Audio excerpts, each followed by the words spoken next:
อมเซ็ตสุดโหดสเปคนักแข่ง e-sport ตัวแรง Ryzen 7 5800X การ์ดจอสุดเทพ RX 6700 XT แรมจัดเต็ม16กิกปกติ 45,900 บาทลดเหลือ 36,900 บาทมีจำนวนจำกัดเฉพาะในงานนี้เท่านั้น True Gigatech Pro Life เน็ตบ้านไฟเบอร์อันดับหนึ่งที่แรงทั่วทั้งบ้านด้วยเมช Wi-Fi พร้อมกล้องวงจรปิดที่จะเปลี่ยนบ้านคุณให้เป็นบ้านอัจฉริยะครบกว่าคุ้มกว่าแรงกว่าทุกกระแสจาก True เริ่มเพียง 599 บาท สมัครเลยถึง 31 ธันวาคมนี้ สารพัดสิงตลอดเดือนสิงหานี้ สิงน่ารัก สิงนักร้อง สิงมือปราบ สิงนักเดินทาง สิงป่วนทั้งโรงแรม เติมเต็มความเป็นคุณให้สุขยิ่งกว่ากับคอนเทนต์กว่า 2,000 เรื่องผ่านแพ็กเกจ 2AD Plus สมัครวันนี้ดูเลย30วันไม่มีค่าใช้จ่ายเดือนถัดไปเพียงเดือนละ59 บาทสมัครผ่าน True ID ตั้งแต่วันนี้ถึง31สิงหาคม 2565 สัมผัสโลกไร้ขีดจำกัดกับ True ID โหลดเลยเบื่อไหมจะดูอะไรก็ถูกล็อกปลดล็อกความสนุกกันเถอะแค่ใส่ซิม True ปลดล็อกครบทุกความบันเทิงระดับโลกให้คุณโหลดความสุขสนุกครบแบบไร้ขีดจำกัดมาพร้อมบอลสดหนังฟอร์มยักษ์ซีรีส์ดังและอนิเมะสุดฮิตภาคไทยรวมความบันเทิงกว่า 2,000 เรื่องปลดล็อกครบทุกความบันเทิงใช้ซิม True ดูฟรีบนมือถือเปิดซิม True ID ได้แล้ววันนี้เพียง49 บาทถึง31กรกฎาคม 2565 This is the world's most advanced processor. In entertainment, its rendering speeds render other processors obsolete. It drives the future of autonomous driving, powers cloud services for billions.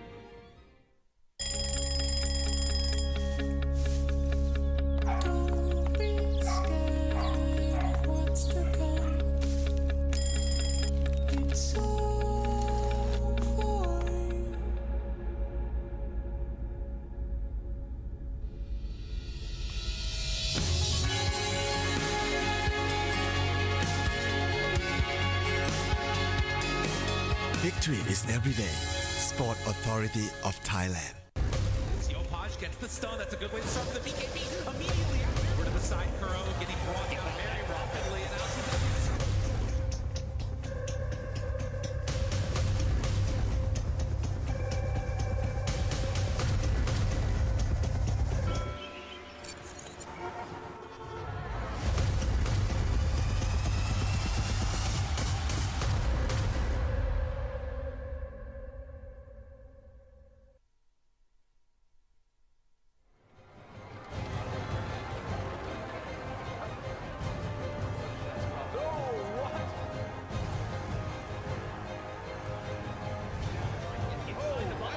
Seoul Dynasty will take this series.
gets the stun. That's a good way to start the BKB. Immediately over to the side, Kuro getting brought down very rapidly, and out he goes.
All right, welcome back, ladies and gentlemen. Welcome back to Gamers Galaxy Dota 2 Invitational Series Hatjai Thailand 2022.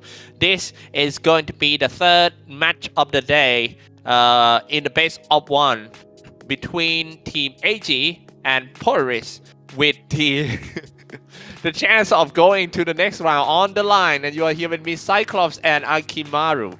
Yeah, this will be a very important match for today, as this will determine on who will advance on to the next stage, the playoffs. So we might have some tiebreakers. So Cyclops, can you help me explain the mechanics for the tiebreakers? Okay, let's go. Yeah, it's a bit confused. Okay, so right now we have 4 teams, right? Yeah, I'm gonna start from the start. Okay, it's Boom Esports 2-1. Okay, Talon Esports 2-1 as well. Polaris Esports 1-1, and they are about to play Army Genesis, who is 0-2. So if Polaris win this match, it's gonna become 2-1 3-way, right? So how are we gonna decide which 2 teams get through and 1 go home? Then it's the time rating. whoever win fastest and lose the long. I think only win fastest. It's going to be on the next stage. So in this case, if Polaris Esports lost, right, lose to Army Genesis, two teams will go in. It's gonna be Boom and Talon. But if they win, right now the team who has the best shot to go in is Boom Esports. Yeah, and Talon Esports will need to wait and see how long Polaris Esports finish the game. So if you are the Polaris Esports, all you need to do is put on the gas pedal and go. Push it all the way, like win it fast. I believe we're gonna get to see something very, very strange in the last match of Group A. Yeah, basically they need to play faster than the average time of the team played earlier. So Polaris Esports, they can kind of draft some heroes that can excel in pushing the towers, you know, some fast tempo heroes. And here's the pickings. So the game is now up. Army Geniuses picking out the Kotal and Earth Spirit. So we are going to see some flashy plays today. Again, Polaris Esports securing that Death Prophet. I think this is kind of like their advantage, at least for now. The Exorcism advantage for them, the tower taking whenever the Exorcism is up, plus the Marcy. We saw earlier Boom Esports use Marcy, and it went well for them. And yeah, let's see what heroes do you have in mind for Polaris Esports. Again, they need to play this game as fast as they can. The first two heroes of Army Genesis, it called Keeper the Light and the Earthshaker. So they knows all the conditions and they play with Spirit. At least if I go out, I will drag you down with you. The Army Genesis they can just drag down Polaris Esports. So, Talon, of course, Talon and Boom Esports will be happy for that, but not for Polaris. Now Polaris need to find a way to just break through. I believe this is not confirmed, not confirmed. But if you want to stand a chance to get to the next round, you have to win Army Genesis within 35 minutes. 35 minutes at least. Yes. Yeah. The clock takes away. Okay, so this might be a fast game. So for Army Geniuses, if they want to drag Polaris down, they need to find some heroes that, you know, excel in tower defense, you know, high ground defense and stuff.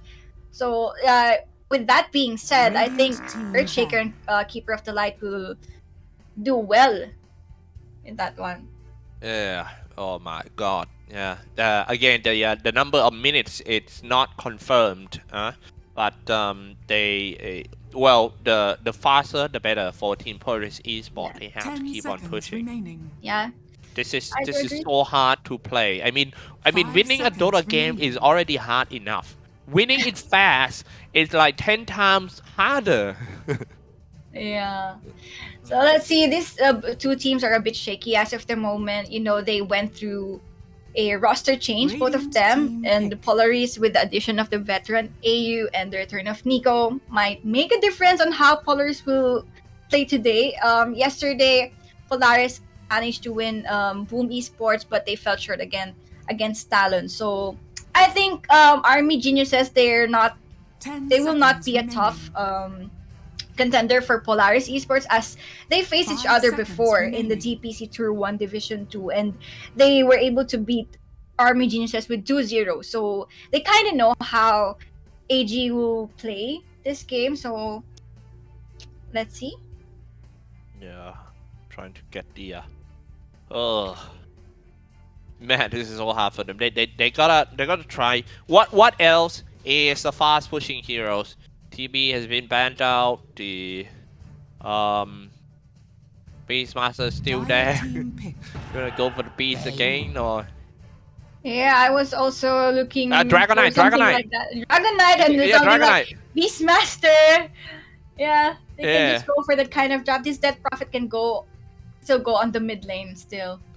So 10 seconds. yeah, we're just kind of waiting for the admin to confirm the time frame for this the game. time thing. Okay, I think we're gonna get the exact minute for Polaris to win this game. But you know, I mean, we were talking about, okay, Polaris is gonna win this fast, but we can't cut out Army Genesis. They're a strong team as well. I mean, in the past 2 matches that they lost to Talon and also Boom, they played quite well too. Yeah, that was some kind of close series for Army Geniuses. And it's not bad for them. When they went to a roster change, and DB went to the offlane he doesn't play the offlane for quite a while. So I think the key hero here is In Your Dream. If he gets to secure the early game for him and something like that. Hey, do you like the Dazzle pick? I do like the Dazzle pick. It's one of the most popular hero. The sustain there, the saving, the delay mechanic will be there for Polaris Esports. But I'm keen to see what Bane is going to show us today. This is a hero that we didn't see for the past few matches. It's not in the meta right now, but the hard lockdown that this Bane has is huge. So Army Geniuses, let's see. 2 squishy heroes, but the damage is huge for them. Yeah. Especially that Keeper Light pick. Oh my. If ever this goes on the mid lane, which is most probably that's the case, is for Mamang Daya. I think so. I think it's gonna be definitely mid. And we have the hard carry already, it seems. Monkey King. Or are they gonna put that Monkey King mid against that Kunga? Anything possible right now?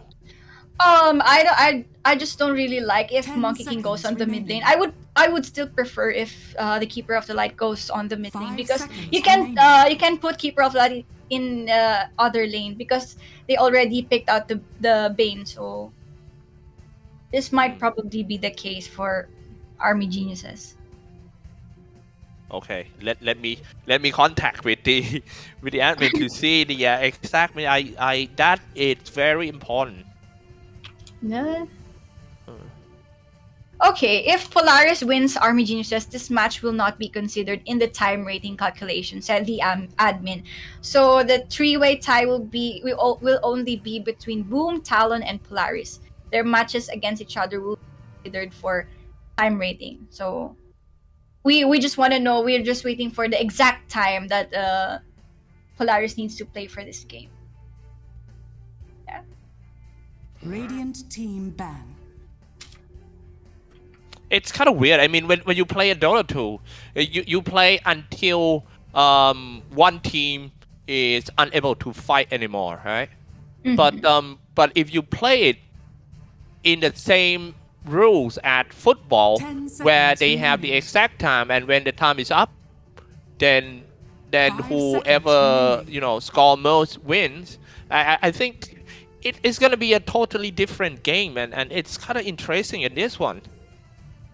Yeah, I think so too. So Polaris Esports, they need a carry here that excels in tower pushing, something like a Lifestealer. But I'm worried if the Lifestealer will be picked for Polaris. There's the threat of the Bane. Okay.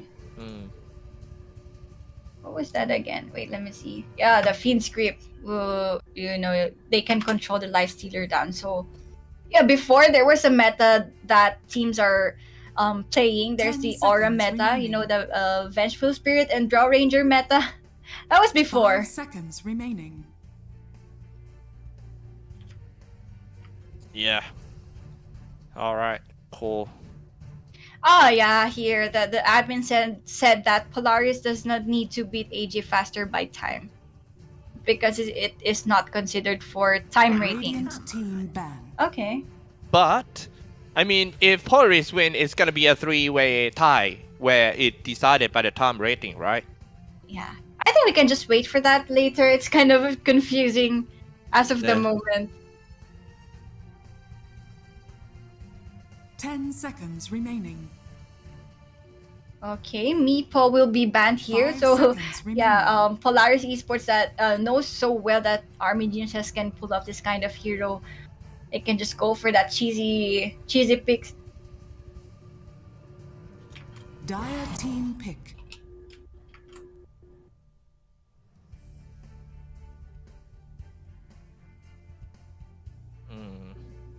Radiant team pick.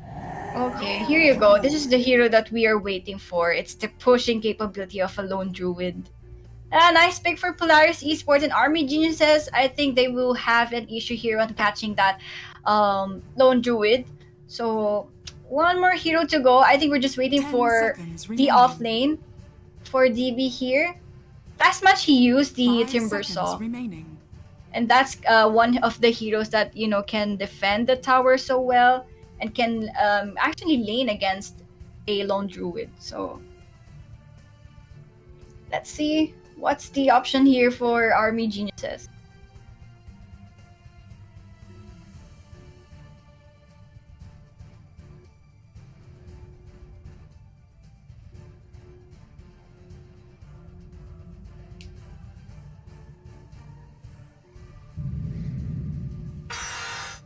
Alright, Choose your now hero. I think I got the Oh, the yeah. results after all these confusion. So Did you confirm it already? okay, I think I can confirm it right now that this game doesn't need to rush. Okay.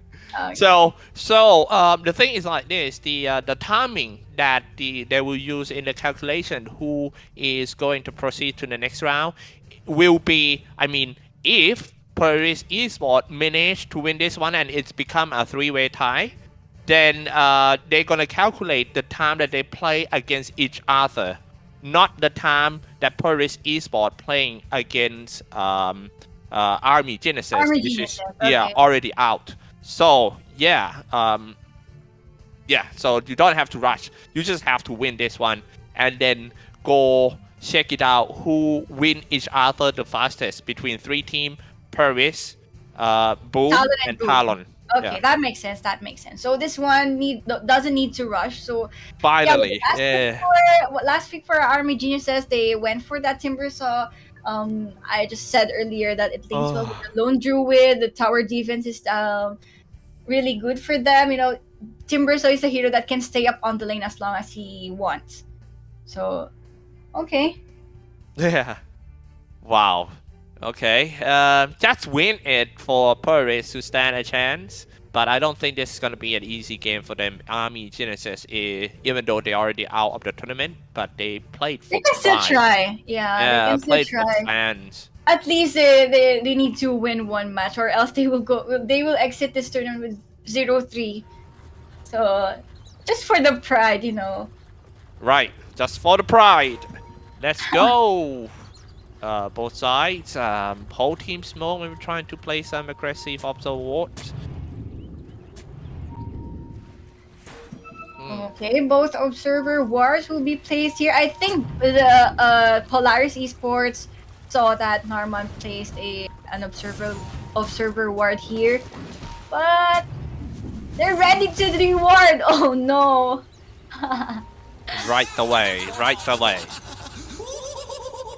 All right. I admitted that this DB Keeper the 30 Light is seconds actually to battle. inspires me to play KOTL mid in my ranked games, which is causing a serious damage to my own team.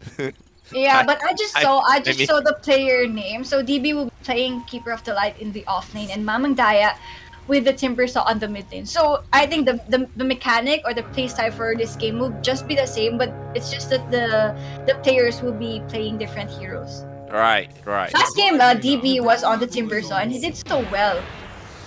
And okay.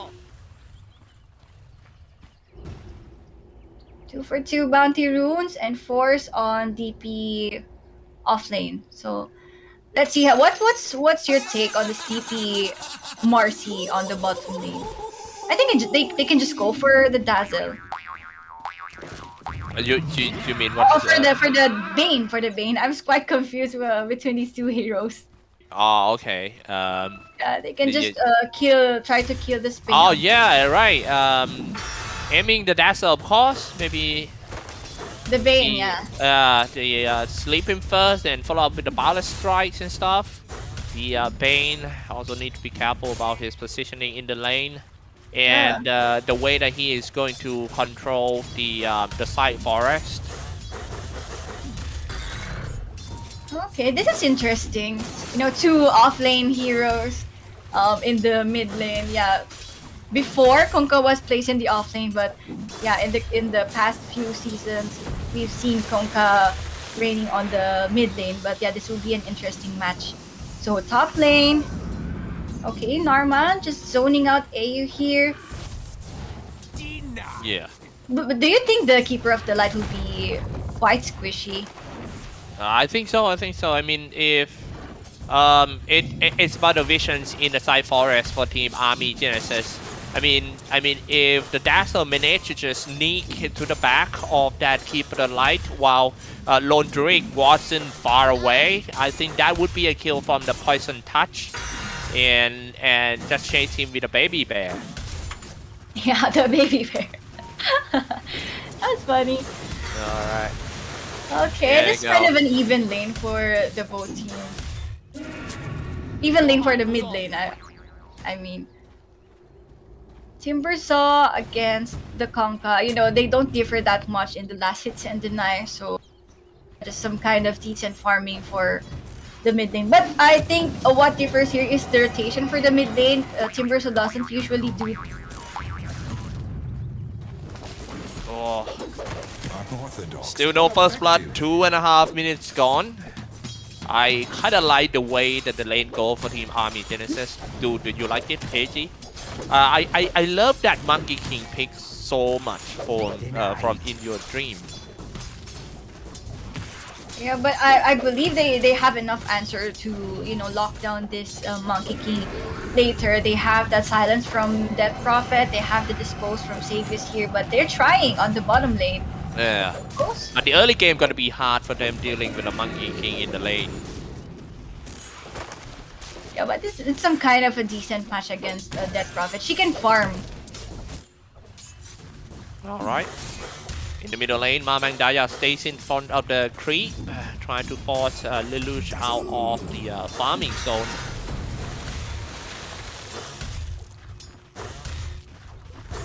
Lelouch. And that goes the pause. I think a little bit the problem of the Discord today, just like yesterday. Yeah, me too. I was experiencing the same thing.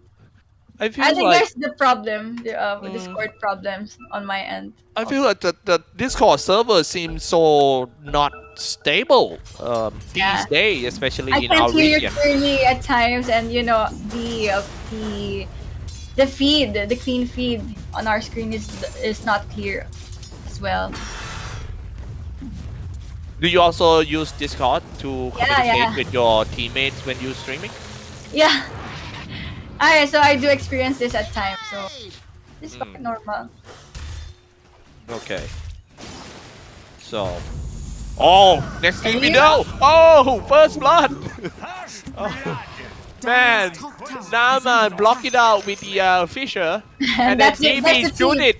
It's just like a penalty taking, penalty shootout. But the good thing here for Polaris Esports is, you know, Natsumi can farm really well. They weren't able to harass that much this Lone Druid, so we know the capability of this hero. He can go big on the late game. The damage from that pair will be really huge. So let's see, DB. Okay, they're keeping an eye out towards this Dazzle over here. So I don't know if that's good, or should DB just focus on the farming in the lane? But they're kind of distracted by AU here. Yeah, the way that he play. This is such a classic combo. I remember this combo since Dota 1, the Keeper, the Light, and the Earthshaker. It's just switching. From Dota 1, it was Earthshaker who played the core, right? And then, wait, the Primal Spring comes down, the Ballast Strike, trying to save that Varus, half HP, and it looks like 4 is still trying to find Varus inside the tree line. He won't be able to In Your Dream, instead attacking on Savius. Field attack, already another Primal Spring on that Xavius. Oh, nice rebound, but he dropping quite low. He popped something. He get a little bit of the HP back. The first one who falls actually become Varys the Bane. Oh, in your dream, Primal Spring mid on Xavius. That was so long time hunting at each other. One hit, Polaris try now finally get it. Yeah, and on the mid lane as well, Mamangdai was able to take down that Conca while everything was happening on the bottom lane. Yeah, that was a solo kill from the Timbersaw. Nice, nice. Mamangdai are chasing down that AU. The movement speed of Dazzle at the start is quite fast, so no worries for him. Alright, Naman. Our AU. Yeah, I think it's going to be the fight down at the river. Chakram to slow him all down. Team up with a Fisher. And then that's a kill. Xavius. Xavius throwing back. X mark the spot into a torrent and also the ghost ship. First time and he hit it. Reactivate armor. Can he keep it alive? No. And he might go for more. Naman Fisher on 2. And that should be it. Yeah, that's a good thing that they were able to slow down the Timbersaw on the mid lane, but this leaves out Force to be alone in the bottom lane. So I need to be careful for the meantime, but they can, you know, poke down the tower on the mid lane. Yep.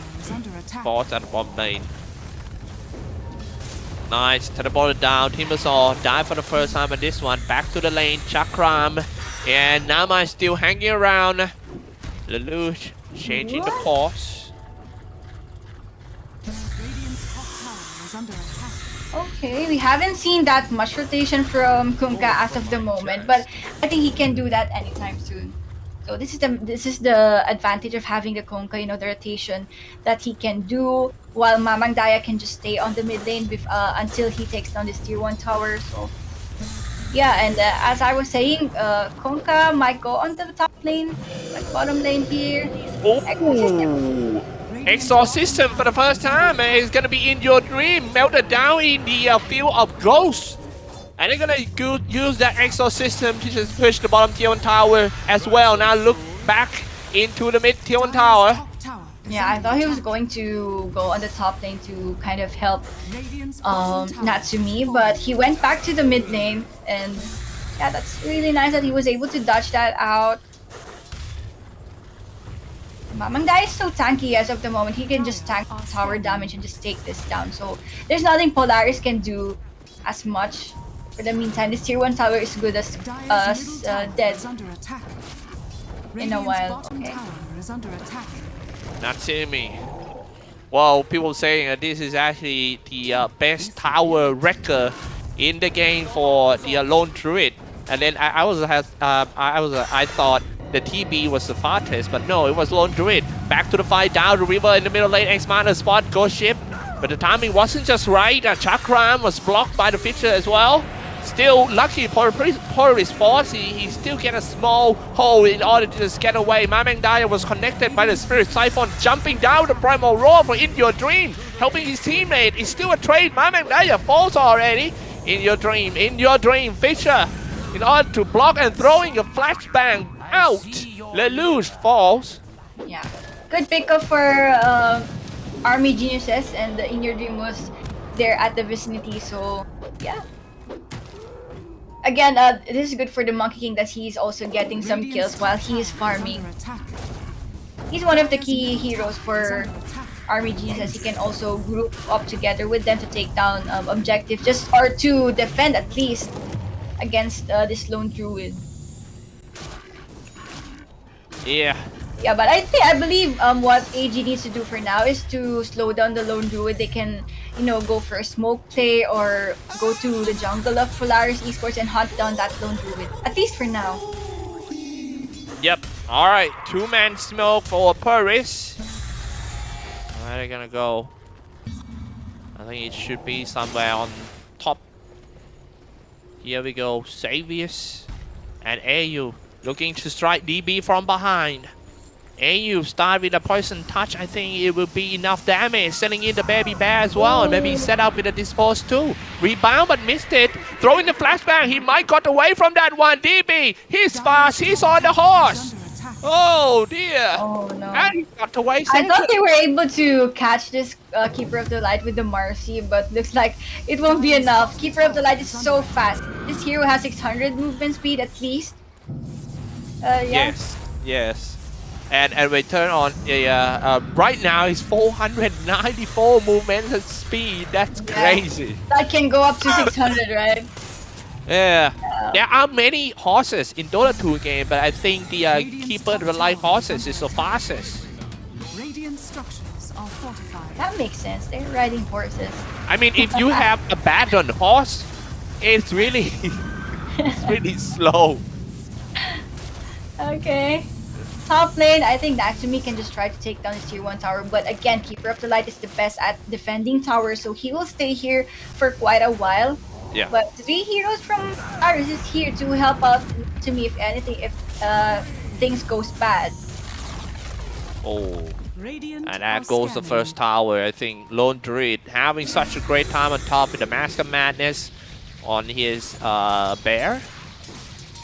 And now in the middle, Polaris Force. I think they might have to grouping up every time they have the Exosystem cooldown ready. Yeah, Polaris. that's the mechanic for their lineup. And the good thing here is the Lone Druid doesn't need to group up with them. He can just go rat on the other lanes, push out. But yeah, as we're saying, they just grouped up on the mid lane. Yep, X-Marker spot, and here we go with the Fishers. Dropping the flashbang as well, and Naman Echo Slam for the first time, enough damage to kill that Force, so no more Exosystem. The rest of Team Polaris need to fall back. They can't be too rushed on this. Next one gonna be AU, Dazzle gone, and AG looking at this opportunity for another kill. It's gonna be Xavier's fall, and they will get the mid-tier 1 tower too. Yeah, they kind of turned the game around just because of the Bane. There was no hero that can, jump on the top of the Bane here for Polaris Esports. That's the issue here. They need to find the positioning of the Bane when there's the team fight, because we seen earlier that there's no hero stopping out the Bane. The Fiend script was, used so well on that team fight. Okay, that's a good, comeback for AG. They just bounced back a little bit. Indeed. And it's kind of scary for Team Polaris too, because the Earthshaker managed to get some assist experience and goal, and once he has the Blink Dagger, it's gonna be super scary. And look at that, they're setting up for another kill. Sleep again. Yeah, Force, sleep, long time, poison touch, trying to save. Is it gonna be in your dream instead who falls like that? The damage, the output damage of Team Polaris after that is quite decent. Here we go, Fisher in order to stop AU, Saviors, and the Torrent, X-Martyr spot back into the gold ship, and that is a kill on Naman. Nice counter gang. Yeah, nice counter play for Polaris Esports, but the next thing they need to do is to take down this tier 1 tower on the mid lane. At least they have the Lone Druid farming on the jungle freely, so there won't be any issue for them. They have the Exorcism, but they already used that one, so I think for the meantime they can just go get some ganking. Radiant's middle tower is under attack. Oh.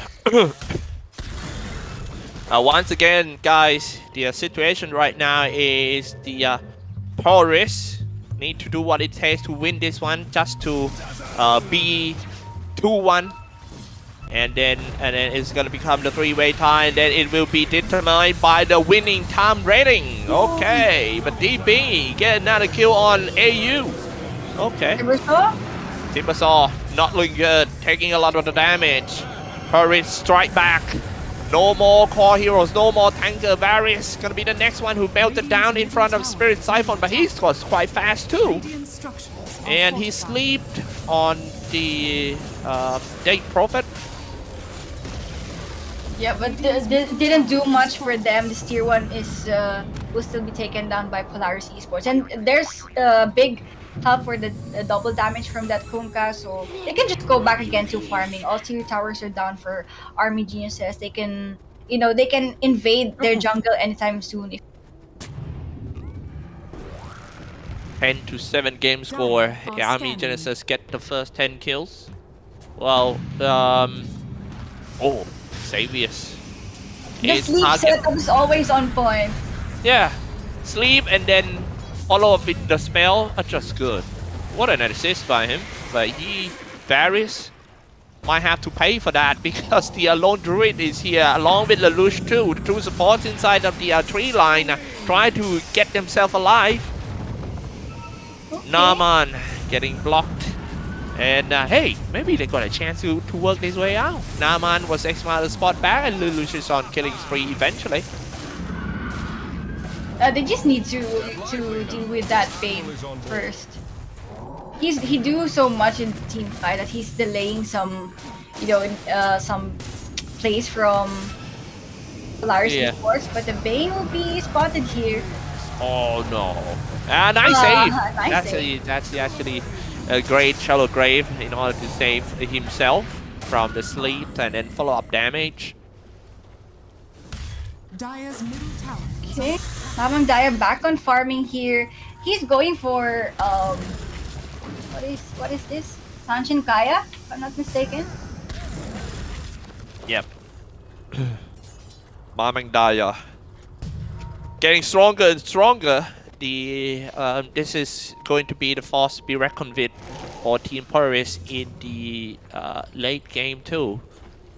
I mean, if they have Mamang Daya going chase for the Lone Druid, that's gonna make Lone Druid life kind of tough and not attacking or maximize his damage in the team fight. Okay, Monkey is going for Desolator. Do you kind of like this item instead of BKB? There's a lot of control from Polaris Esports. I think BKB is really needed for Monkey King. I think BKB can be next. Oh wait, look at this one. Oh, get that Keeper the lights back. And make you streak and death. Yeah, I think the reason that he went for the Desolator because he had to deal with Kanka, Lone Druid, and also the Dead Prophet, which is a very tanky 3 heroes. Oh, look at that! The Echo Slam's already being released. That's a decent damage, but just not enough to take anyone down. They're all there, and the Aegis will be secured by Polaris Esports. There goes Natsumi with the Aegis, so yeah, he can just go front, take down towers. Again, it's the objectives for Polaris again. They don't have to initiate some team fight, just take down towers as they can. They have to learn Druid, so they don't have to rush anything here. Yeah, Lone Druid, one of the best late gamers in the game. And now he also good at the early laning stage. Yeah, speaking of the late game, do you think that Monkey King can, somehow go together with Polaris Esports? You mean like strong against Polaris Esports, right? I think it would be hard. I mean, if you gotta deal with the more than 6 slotted Lone Druid, and also a great setup from Kuka, then that's what I'm talking about. And in your dream, keep getting caught in the mid game like that. I don't think he could excel well in the late game. Okay, 11-11 is just equal on the scoreboard, kill scoreboard, but Norman here trying to make some play. Naaman just trying to... he will be spotted by Natsumi. What is he doing? Well, that was quite easy. What was that? I can't understand what he was doing. I think he tried to cut out the creep wave and slow down the push in the... But there was the bear. Yeah, uncalculated bear shows up. A wild bear appears. I mean, if I was him, I walk in the forest, seeing a bear, I die too. I'm not gonna be the bear killer, the revenant. Not like that. Getting eaten for sure. I heard that the bear is very fierce in the North America. Yeah. Right. As well as in Dota. We can see Natsumi is on level 15, and the Spirit Bear has so much item as for now.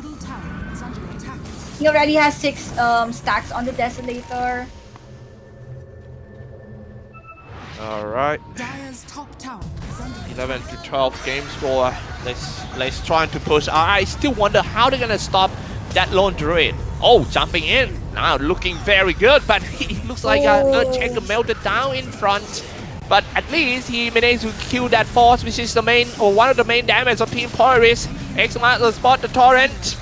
Comes out everything, Chakram in order to slow down, and yes, they have that Lelouch. The rest of Team Polaris breaks out, and they have just to retreat. The bear turn on his ultimate. MLB setting the baby bear to deal with the support first. At the back line, the supports of Team Polaris getting hunted down by the monkey. Primal Spring, everything. AU, Shallow Grave, keep him alive. That's all. But for the meantime, yeah, he's just delaying that kill, but he will still go down, and that's 3-man down for Polaris Esports. They kind of slowed down the aggression of Polaris Esports, so that was a good team fight for Army Geniuses at least. Do you think? Okay, a little bit overextend by Army Geniuses. They just won a team fight and then team a chain to the other side of the river. And now about to get caught with the exorcisms and stuff. Spirit Siphon connected, so he down. And next one gonna be DB2. What is going on? They just won a team fight and then. Alright, it's time to push the Team Polaris very fast. Natsumi, Force, everyone heading up to the mid-tier 2 tower. This tower gonna go down real quick. And they can go to the high ground as well. They still have Aegis up and running, and they have tower taking right over here. Still 20 seconds for the 2 cores of Army Geniuses, and DB was forced to buy back. So what can he do? I think this tower will still go down. Yep, a Desolator with 12 charges and deal decent amount of damage to the buildings. And that's gonna be the first set of racks, as we still don't have Timbersaw up and running.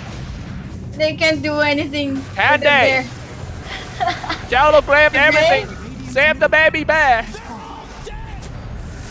Yeah, was able to survive on that one, but that was some kind of expensive defense from Army Geniuses. They were able to force DB to buy back. So this is some kind of a redemption for them. They have to do something. I think after this we'll get to see the back and forth fight.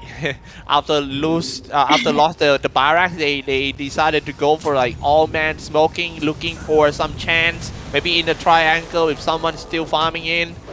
AG is already here, but looks like Polaris well that rebound. This also setting up the fight once again, setting in some gold chip. Hit right on the target, and here we go with the torrent as well, killing spree on the Polaris force. Now fighting toe-to-toe with the BKB on inside of the Wukong command. The baby bear was saved by the Shallow Grave and by a lot of seconds.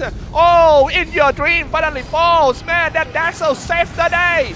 And kill In Your Dream with a supportive spells. Marming Dai, they're gonna get the 100 on. Where are you gonna go? Chakram, but he get X-Master spot into a torrent trip for Polaris Force.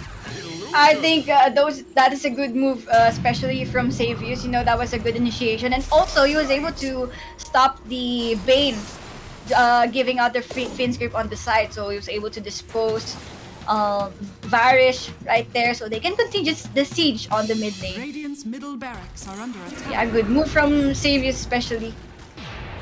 It's time to go up on the high ground. They have Exo. Let's go. See how far he can take down the bottom tier 3 tower. Definitely gonna be another set of racks for them. Yeah, but Boom Esports has a record of 25 minutes, so I think they won't be able to beat that. It's already 24, 23. Yeah, that is the fastest, right? Yeah. Well, kind of sad for Team Polaris that this game time rating is not being counted when we still don't know who's gonna come out of this this madness of group stage alive. I mean, in case, but let's take a look at this fight first. Smoke, that was beautiful. They sent the bear in first and still running up once again. Oh my! Wow. Savius, the champ. MVP. He's my MVP of the match. The great initiation from Savius. You know, every time he disposes a hero, it's considered as dead already. Yeah, he's been serving dinner since 1962. Let's go. One more. Polaris. All right. Varys got caught. He's down. Exorcism and all the stuff. Hey, to be honest, I think this might be the fastest tournament we ever. I mean, everyone just try to end things fast. Normally, when the pro scene, there will be some gap that people is trying to, hey, you know, just playing just safer. Not with this tournament. They're playing everything so quick, and there goes. This is one of the last team fight. Still being said, but that's so as usual with the Shallow Grave. Perfect play by the support. I think we can really expect for something like this to happen. All the games are best of one, so anything can happen. Polaris Esports take out all the barracks of Army Geniuses. It's the defense game now for Army Geniuses. Is their damage enough? They have the Keeper of the Light, but yeah. I think what Polaris needs right now is to wait for the next Roshan just to finish this game. Or actually, they don't have to, but if they go on the safer route, they can do that. Oh, wait, they're still holding on. Oh my goodness, that's when we thought our hope has gone. They're striking it back. However, Natsumi is still strong for any of Team Army Genesis. How can they? Taking that Lone Druid down. They take Kunkka down, but what about Lone Druid? Okay, let's take a look on this one. Timbersaw not looking good. Mamangdaya only around 25% HP. Spirit Siphon connected to him. Polaris trying to save Mamangdaya. It's just not working. Okay, the rest. Ignite a spot into the torrent. DB falls. Lelus had him in your dream. Okay, so two man down for Army Geniuses. 35 seconds before the Marcy, but I think they can just end this game right now. Right here, right now. What a clutch on the Dazzle Shallow Grave every time, man. Man, I'm so inspired to play the Dazzle in my MMR game after this, to be honest. Sending in a big shark. No, not looking good. And there it goes. It's Team Polaris. Oh my God. That was so quick. I was expecting for something like a team fight to happen right there. But you know, the Bear is just doing the job. He wants to end this game. Right there. So Polaris wins this game, and that will be 2-1 for 3 teams. So what's going to happen on the tiebreaker? The time of Polaris, Boom Esports, and Talon fighting each other will be calculated. Which team has the fastest time of winning between these 3 teams playing each other will be the top 2 teams who proceed to the next round. It's kind of confusing, but man, this is the moment. We still don't know who's gonna come out of this one alive. Yeah, it's the 3 strongest teams in the group A: Talon, Polaris, and Boom Esports. As expected, I'm not really surprised that these teams gets to stay on the tournament, and yeah, we will get to know the result later. Who will go on the playoffs that will happen. And yeah, a quick update for Fnatic. I think one of their players not really feeling very well today, so they will have a stand-in. That will be Masaros that will play today for Fnatic. Oh, so, yep. Any thoughts about that? I miss seeing Masaros. Oh, okay. Yeah, a little bit of Blackie. Yeah. I think my connection is not really that good. Yeah, but anyway, guys. So that's it. Let's see what's gonna happen for Fnatic today as we will move forward for the highlights of this game.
All right, ladies and gentlemen, that is the first 3 games. The first half of today's games ended already. We still don't know which team gonna go through. Even by now, I still cannot confirm whether it's gonna be Boom, Polaris, or Talon. So guys, but definitely one of these teams will be eliminated today, right? Yes. And we still have to wait for the time calculation to see which team gonna go through the playoff round tomorrow. But well, do you like all the games today, Akimaru? Yeah, that was exciting games. But I think we're looking forward to the Group B today. It will also be a bloodbath. And next series will be Fnatic versus Execration, Execration versus RSG, and Fnatic versus SMG. So I'm looking forward on how Fnatic will going to play for today with one stand-in with them. That will be Masaros that will playing on behalf of Raven. So yeah, that's it for the first half of today. Thank you so much, guys. That's Akimaru together with Cyclops, and we will proceed forward to the winner's interview.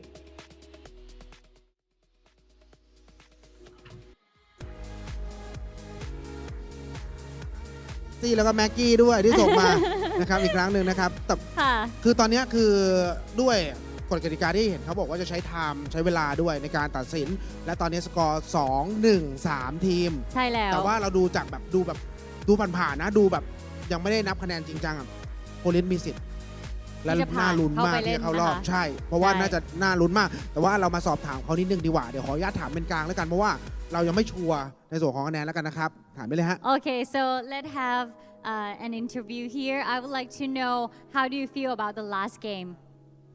I feel happy and proud to my teammates that we were able to beat them in less than 26 minutes. So I hope we can be. It's so fast, right? Yeah, I hope we will be able to enter at least top 4. Yeah, cross the finger for you. And what about you? How do you feel about the last game?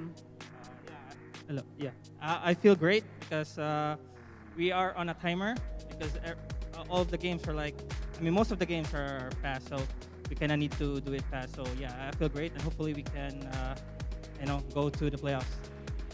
Yeah, good luck.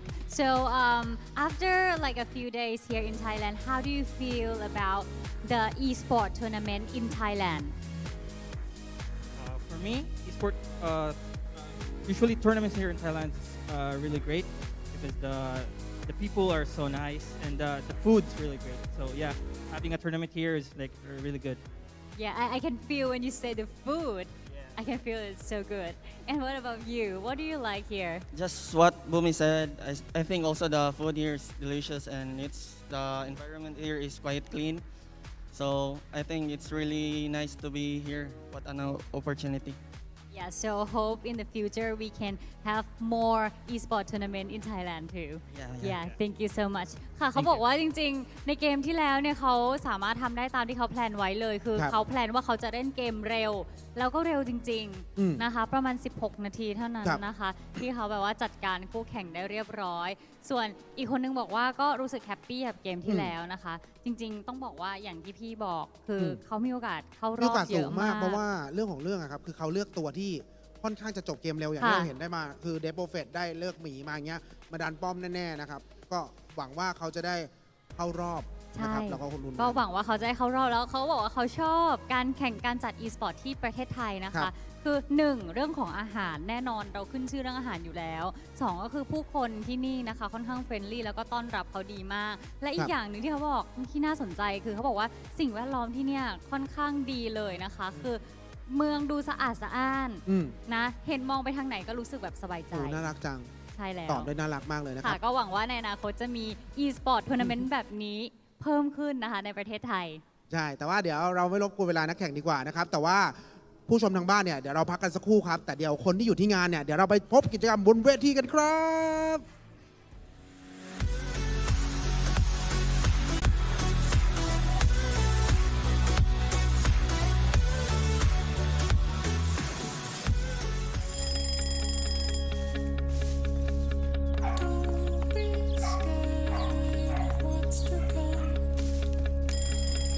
It's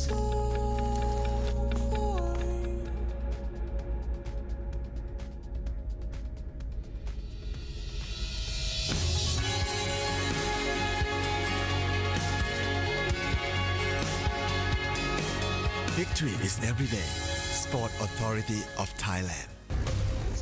Gets the stun. That's a good way to start the BKB immediately. Over to the side, Kuro getting brought down very rapidly, and now she's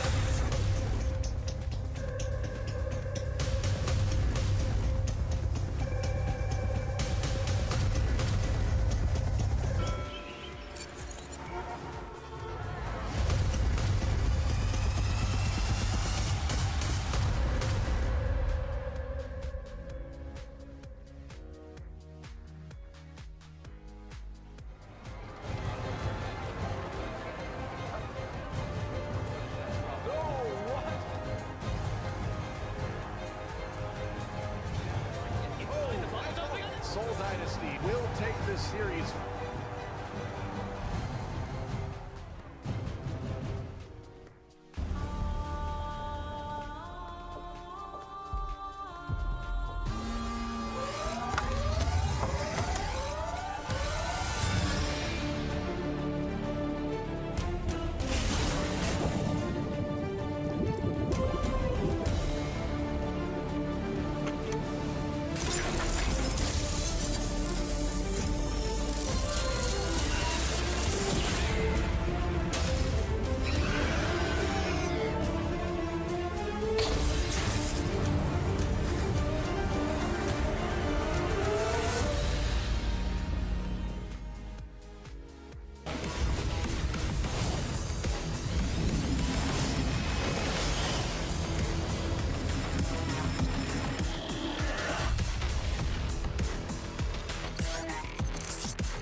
คอมเซ็ตสุดโหดสเปคนักแข่ง e-sport ตัวแรงไรเส้น7 5800X การ์ดจอสุดเทพ RX 6700 XT แรมจัดเต็ม16กิกปกติ 45,900 บาทลดเหลือ 36,900 บาทมีจำนวนจำกัดเฉพาะในงานนี้เท่านั้น True Gigatech Pro Life เน็ตบ้านไฟเบอร์อันดับหนึ่งที่แรงทั่วทั้งบ้านด้วยเมช Wi-Fi พร้อมกล้องวงจรปิดที่จะเปลี่ยนบ้านคุณให้เป็นบ้านอัจฉริยะครบกว่าคุ้มกว่าแรงกว่าทุกกระแสจาก True เริ่มเพียง 599 บาท สมัครเลยถึง 31 ธันวาคมนี้ สารพัดสิงตลอดเดือนสิงหานี้ สิงน่ารัก สิงนักร้อง สิงมือปราบ สิงนักเดินทาง สิงป่วนทั้งโรงแรม เติมเต็มความเป็นคุณให้สุขยิ่งกว่ากับคอนเทนต์กว่า 2,000 เรื่องผ่านแพ็กเกจ 2AD Plus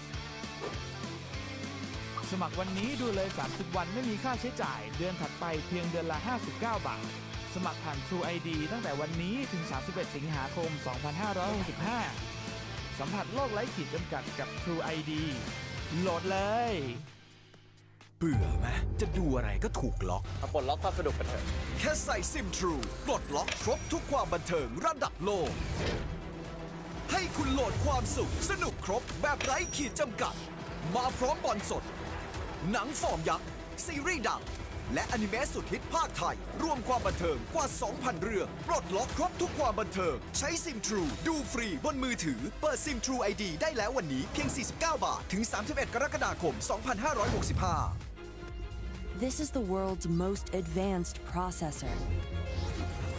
In entertainment, its rendering speeds render other processors obsolete. It drives the future of autonomous driving. Powers cloud services for billions.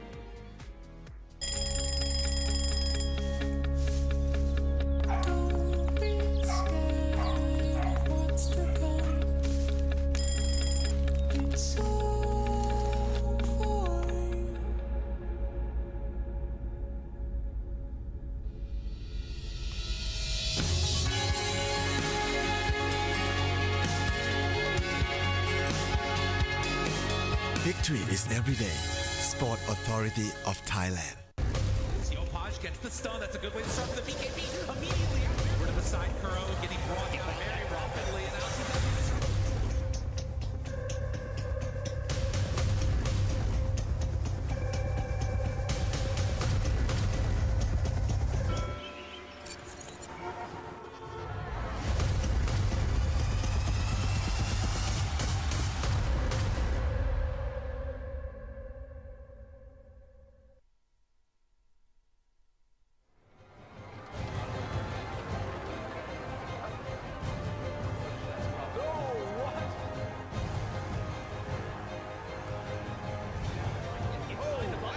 Seoul Dynasty will take this series.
คอมเซ็ตสุดโหดสเปคนักแข่ง e-sport ตัวแรง Ryzen 7 5800X การ์ดจอสุดเทพ RX 6700 XT แรมจัดเต็ม16กิกปกติ 45,900 บาทลดเหลือ 36,900 บาทมีจำนวนจำกัดเฉพาะในงานนี้เท่านั้น True Gigatech Pro Life เน็ตบ้านไฟเบอร์อันดับหนึ่งที่แรงทั่วทั้งบ้านด้วยเมช Wi-Fi พร้อมกล้องวงจรปิดที่จะเปลี่ยนบ้านคุณให้เป็นบ้านอัจฉริยะครบกว่าคุ้มกว่าแรงกว่าทุกกระแสจาก True เริ่มเพียง 599 บาท สมัครเลยถึง 31 ธันวาคมนี้ สารพัดสิงตลอดเดือนสิงหานี้ สิงน่ารัก สิงนักร้อง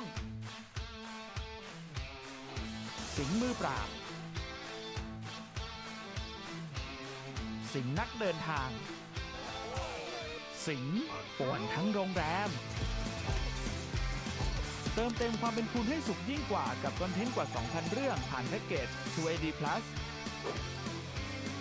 สมัครวันนี้ดูเลย 30 วันไม่มีค่าใช้จ่าย เดือนถัดไปเพียงเดือนละ 59 บาท สมัครผ่าน True ID ตั้งแต่วันนี้ถึง 31 สิงหาคม 2565 สัมผัสโลกไร้ขีดจำกัดกับ True ID โหลดเลย เบื่อไหมจะดูอะไรก็ถูกล็อก มาปลดล็อกความสนุกกันเถอะ แค่ใส่ซิม True ปลดล็อกครบทุกความบันเทิงระดับโลก ให้คุณโหลดความสุขสนุกครบแบบไร้ขีดจำกัด มาพร้อมบอลสด หนังฟอร์มยักษ์ ซีรีส์ดัง และอนิเมะสุดฮิตภาคไทย รวมความบันเทิงกว่า 2,000 เรื่อง ปลดล็อกครบทุกความบันเทิง ใช้ซิม True ดูฟรีบนมือถือ เปิดซิม True ID ได้แล้ววันนี้เพียง 49 บาท ถึง 31 กรกฎาคม 2565 This is the world's most advanced processor. In entertainment, its rendering speeds render other processors obsolete. It drives the future of autonomous driving, powers cloud services for billions.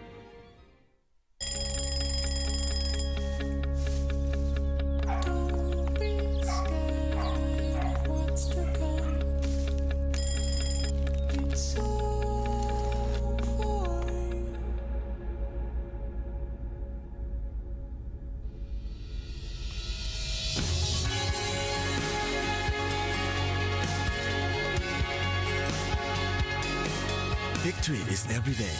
Sport Authority of Thailand. Gets the stun. That's a good way to start the BKB. Immediately over to the side, Kuro getting brought down very rapidly. And now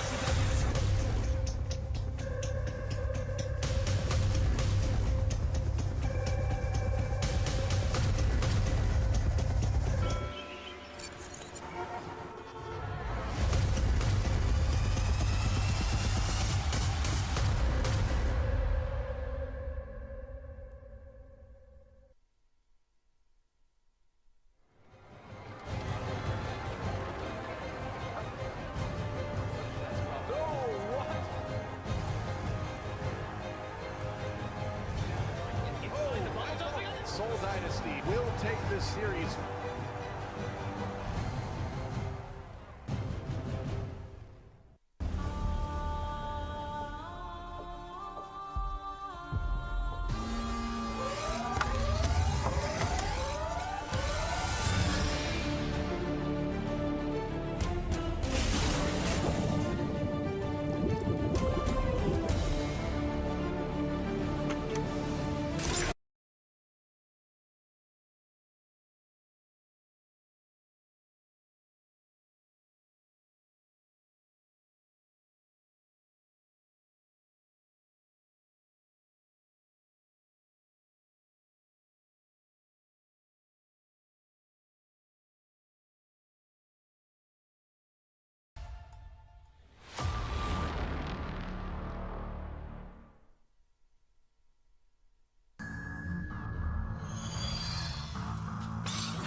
คอมเซ็ตสุดโหดสเปคนักแข่ง e-sport ตัวแรง Ryzen 7 5800X การ์ดจอสุดเทพ RX 6700 XT แรมจัดเต็ม16กิกปกติ 45,900 บาทลดเหลือ 36,900 บาทมีจำนวนจำกัดเฉพาะในงานนี้เท่านั้น True Gigatech Pro Life เน็ตบ้านไฟเบอร์อันดับหนึ่งที่แรงทั่วทั้งบ้านด้วยเมช Wi-Fi พร้อมกล้องวงจรปิดที่จะเปลี่ยนบ้านคุณให้เป็นบ้านอัจฉริยะครบกว่าคุ้มกว่าแรงกว่าทุกกระแสจาก True เริ่มเพียง 599 บาท สมัครเลยถึง 31 ธันวาคมนี้ สารพัดสิงตลอดเดือนสิงหานี้ สิงน่ารัก สิงนักร้อง สิงมือปราบ สิงนักเดินทาง สิงป่วนทั้งโรงแรม เติมเต็มความเป็นคุณให้สุขยิ่งกว่ากับคอนเทนต์กว่า 2,000 เรื่องผ่านแพ็กเกจ 2AD Plus สมัครวันนี้ดูเลย 30 วันไม่มีค่าใช้จ่ายเดือนถัดไปเพียงเดือนละ 59 บาท สมัครผ่าน True ID ตั้งแต่วันนี้ถึง 31 สิงหาคม 2565 สัมผัสโลกไร้ขีดจำกัดกับ True ID โหลดเลยเบื่อไหมจะดูอะไรก็ถูกล็อก มาปลดล็อกความสนุกกันเถอะ แค่ใส่ซิม True ปลดล็อกครบทุกความบันเทิงระดับโลก ให้คุณโหลดความสุขสนุกครบแบบไร้ขีดจำกัด มาพร้อมบอลสด หนังฟอร์มยักษ์ซีรีส์ดังและอนิเมะสุดฮิตภาคไทย รวมความบันเทิงกว่า 2,000 เรื่องปลดล็อกครบทุกความบันเทิงใช้ซิม True ดูฟรีบนมือถือเปิดซิม True ID ได้แล้ววันนี้เพียง 49 บาทถึง 31 กรกฎาคม 2565 This is the world's most advanced processor.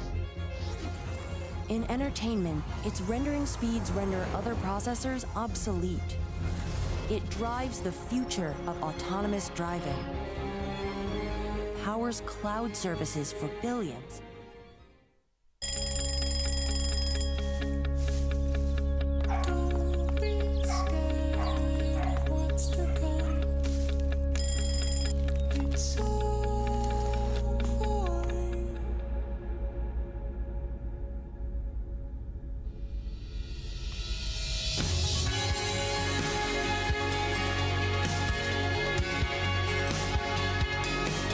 Victory is everyday. Sport Authority of Thailand. Gets the stun. That's a good way to start the BKB. Immediately over to the side. Kuro getting brought down very rapidly. And out to the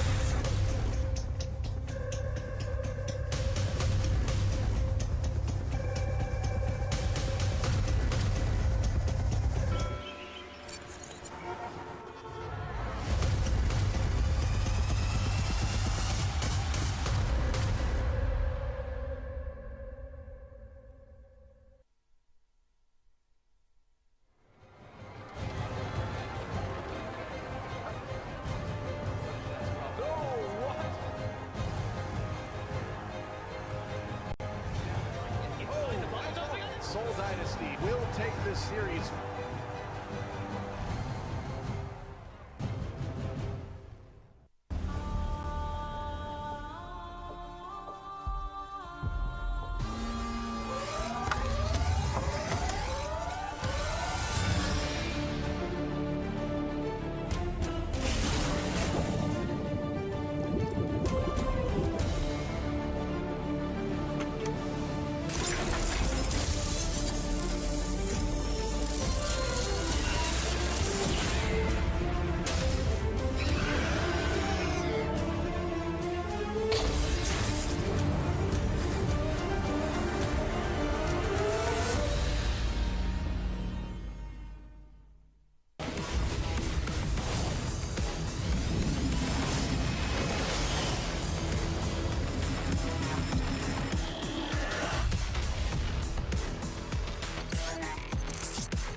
คอมเซ็ตสุดโหดสเปคนักแข่ง e-sport ตัวแรง Ryzen 7 5800X การ์ดจอสุดเทพ RX 6700 XT แรมจัดเต็ม16กิกปกติ 45,900 บาทลดเหลือ 36,900 บาทมีจำนวนจำกัดเฉพาะในงานนี้เท่านั้น True Gigatech Pro Life เน็ตบ้านไฟเบอร์อันดับหนึ่งที่แรงทั่วทั้งบ้านด้วย Mesh Wi-Fi พร้อมกล้องวงจรปิดที่จะเปลี่ยนบ้านคุณให้เป็นบ้านอัจฉริยะครบกว่าคุ้มกว่าแรงกว่าทุกกระแสจาก True เริ่มเพียง 599 บาท สมัครเลยถึง 31 ธันวาคมนี้ สารพัดสิงตลอดเดือนสิงหานี้ สิงน่ารัก สิง What's up, Zuma? สิงมือปราบ What's up? สิงนักเดินทาง Been muted in Thingo yet. Actually, I'm just gonna mute the tab because we don't hear anything through Ops Ninja, right? So. How's your day? Yeah, not bad. Gym and sauna and Sauna? Yeah. Does the gym have a sauna or do you have one at your place? No, I go Greensboro. I go Watermark. I don't know if you know Watermark. No, I go like a aquatic membership or something for the sauna. So. I don't know why I'm still hearing you twice when I've muted the tab. There's a slight echo. You think why? Try now. I mean, it's fine now, but why would me muting the tab not work? Like when I unmute the tab, it's worse, if that makes sense. Like it's a louder echo. I muted my mic in Ninja when I said try now. I'm gonna unmute. It drives the future of autonomous driving. Try now, Lockie. Check 1 2 3 should be fine. But yep. Yeah, you're all good. So Greensboro sauna. Yeah, Watermark. Yeah. A Watermark. Never heard of that. It's just an aquatic center.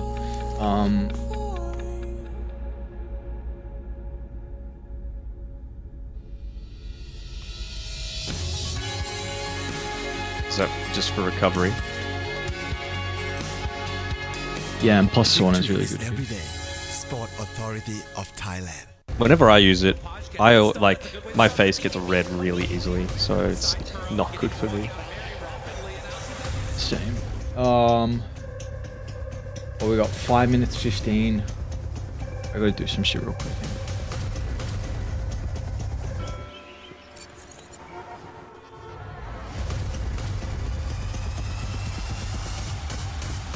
What are you smiling at? We were hot mic'd. We were hot mic'd? Yeah.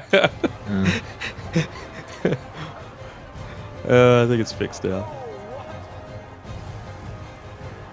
Alright, we're back. Seoul Dynasty will take this series.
คอมเซ็ตสุดโหดสเปคนักแข่ง e-sport ตัวแรง Ryzen 7 5800X การ์ดจอสุดเทพ RX 6700 XT แรมจัดเต็ม16กิกปกติ 45,900 บาทลดเหลือ 36,900 บาทมีจำนวนจำกัดเฉพาะในงานนี้เท่านั้น True Gigatech Pro Life เน็ตบ้านไฟเบอร์อันดับหนึ่งที่แรงทั่วทั้งบ้านด้วย Mesh Wi-Fi พร้อมกล้องวงจรปิดที่จะเปลี่ยนบ้านคุณให้เป็นบ้านอัจฉริยะครบกว่าคุ้มกว่าแรงกว่าทุกกระแสจาก True เริ่มเพียง 599 บาท สมัครเลยถึง 31 ธันวาคมนี้ สารพัดสิงตลอดเดือนสิงหานี้ สิงน่ารัก สิงนักร้อง สิงมือปราบ สิงนักเดินทาง สิงป่วนทั้งโรงแรม เติมเต็มความเป็นคุณให้สุขยิ่งกว่ากับคอนเทนต์กว่า 2,000 เรื่องผ่านแพ็กเกจ 2AD Plus สมัครวันนี้ดูเลย30 วันไม่มีค่าใช้จ่ายเดือนถัดไปเพียงเดือนละ59 บาท สมัครผ่าน True ID ตั้งแต่วันนี้ถึง31 สิงหาคม 2565 สัมผัสโลกไร้ขีดจำกัดกับ True ID โหลดเลยเบื่อไหมจะดูอะไรก็ถูกล็อกปลดล็อกความสนุกกันเถอะแค่ใส่ซิม True ปลดล็อกครบทุกความบันเทิงระดับโลก ให้คุณโหลดความสุขสนุกครบแบบไร้ขีดจำกัด มาพร้อมบอลสด หนังฟอร์มยักษ์ซีรีส์ดังและอนิเมะสุดฮิตภาคไทย รวมความบันเทิงกว่า 2,000 เรื่องปลดล็อกครบทุกความบันเทิงใช้ซิม True ดูฟรีบนมือถือเปิดซิม True ID ได้แล้ววันนี้เพียง 49 บาทถึง 31 กรกฎาคม 2565 This is the world's most advanced processor. Hello? In entertainment, its rendering speeds render other processors obsolete. It drives the future of autonomous driving. Yeah, Fnatic on in the lobbies.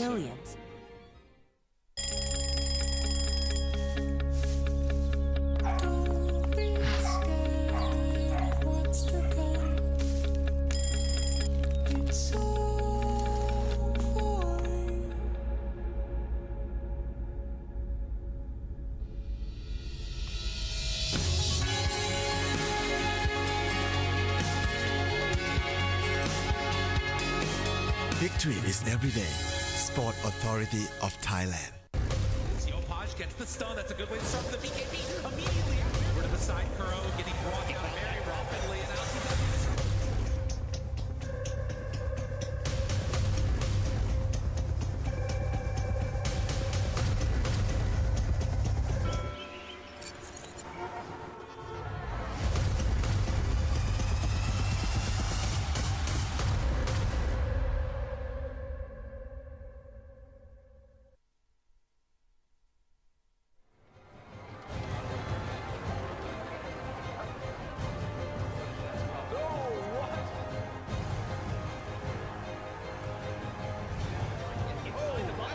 Seoul Dynasty will take this series.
คอมเซ็ตสุดโหดสเปคนักแข่ง e-sport ตัวแรง Ryzen 7 5800X การ์ดจอสุดเทพ RX 6700 XT แรมจัดเต็ม16กิกปกติ 45,900 บาทลดเหลือ 36,900 บาทมีจำนวนจำกัดเฉพาะในงานนี้เท่านั้น True Gigatech Pro Life เน็ตบ้านไฟเบอร์อันดับหนึ่งที่แรงทั่วทั้งบ้านด้วยเมช Wi-Fi พร้อมกล้องวงจรปิดที่จะเปลี่ยนบ้านคุณให้เป็นบ้านอัจฉริยะครบกว่าคุ้มกว่าแรงกว่าทุกกระแสจาก True เริ่มเพียง 599 บาท สมัครเลยถึง 31 ธันวาคมนี้ สารพัดสิงตลอดเดือนสิงหานี้ สิงน่ารัก สิงนักร้อง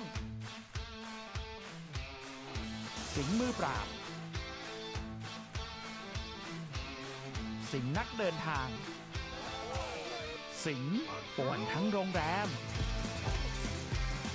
เติมเต็มความเป็นคุณให้สุขยิ่งกว่ากับคอนเทนต์กว่า 2,000 เรื่องผ่านแพ็กเกจ True ID Plus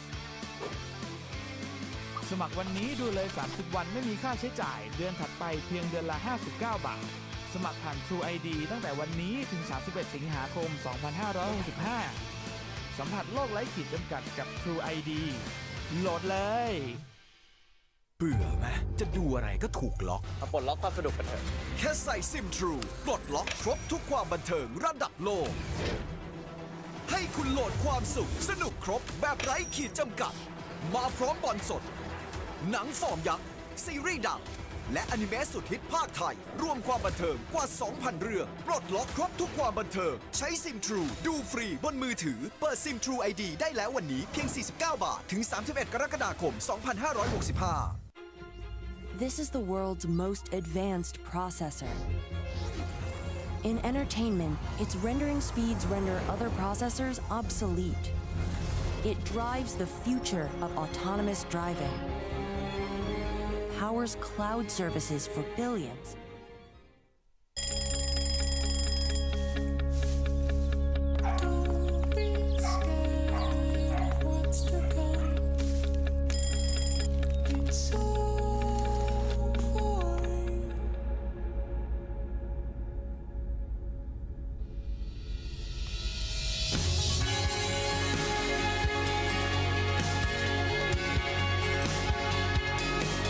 Victory is everyday.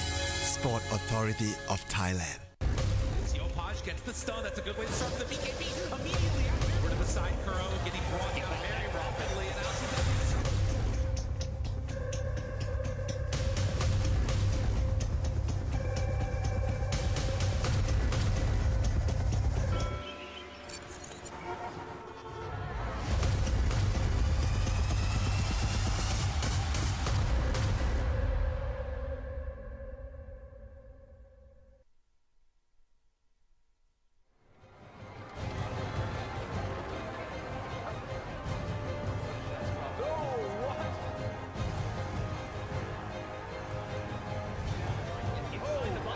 Seoul Dynasty will take this series.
Gets the stun. That's a good way to start the BKB. Immediately over to the side. Kuro getting brought down very rapidly. And out to the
Ladies and gentlemen, welcome back to the Gamers Galaxy Dota 2 Invitational Series for the Ammietah Thailand 2022. Denog, we're moving over to Group B. We've still got 4 incredible teams to battle it out to try and secure their place in the playoffs. But how are you all doing today, more though, importantly?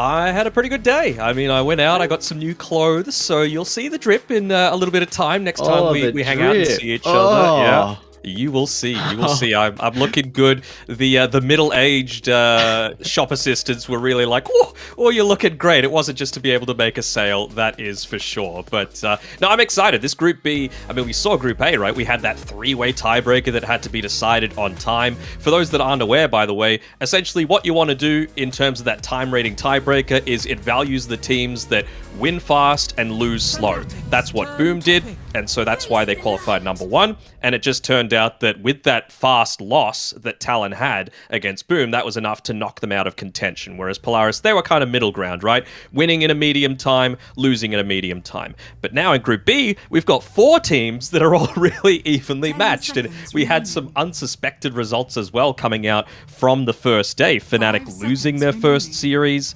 up against RSG. Not a lot of people would have expected that. Execration going 1-0, taking the victory against SMG, the new SMG with Ice Ice Ice. And yeah, I'm really excited to see how today is going to go as we do get into that draft.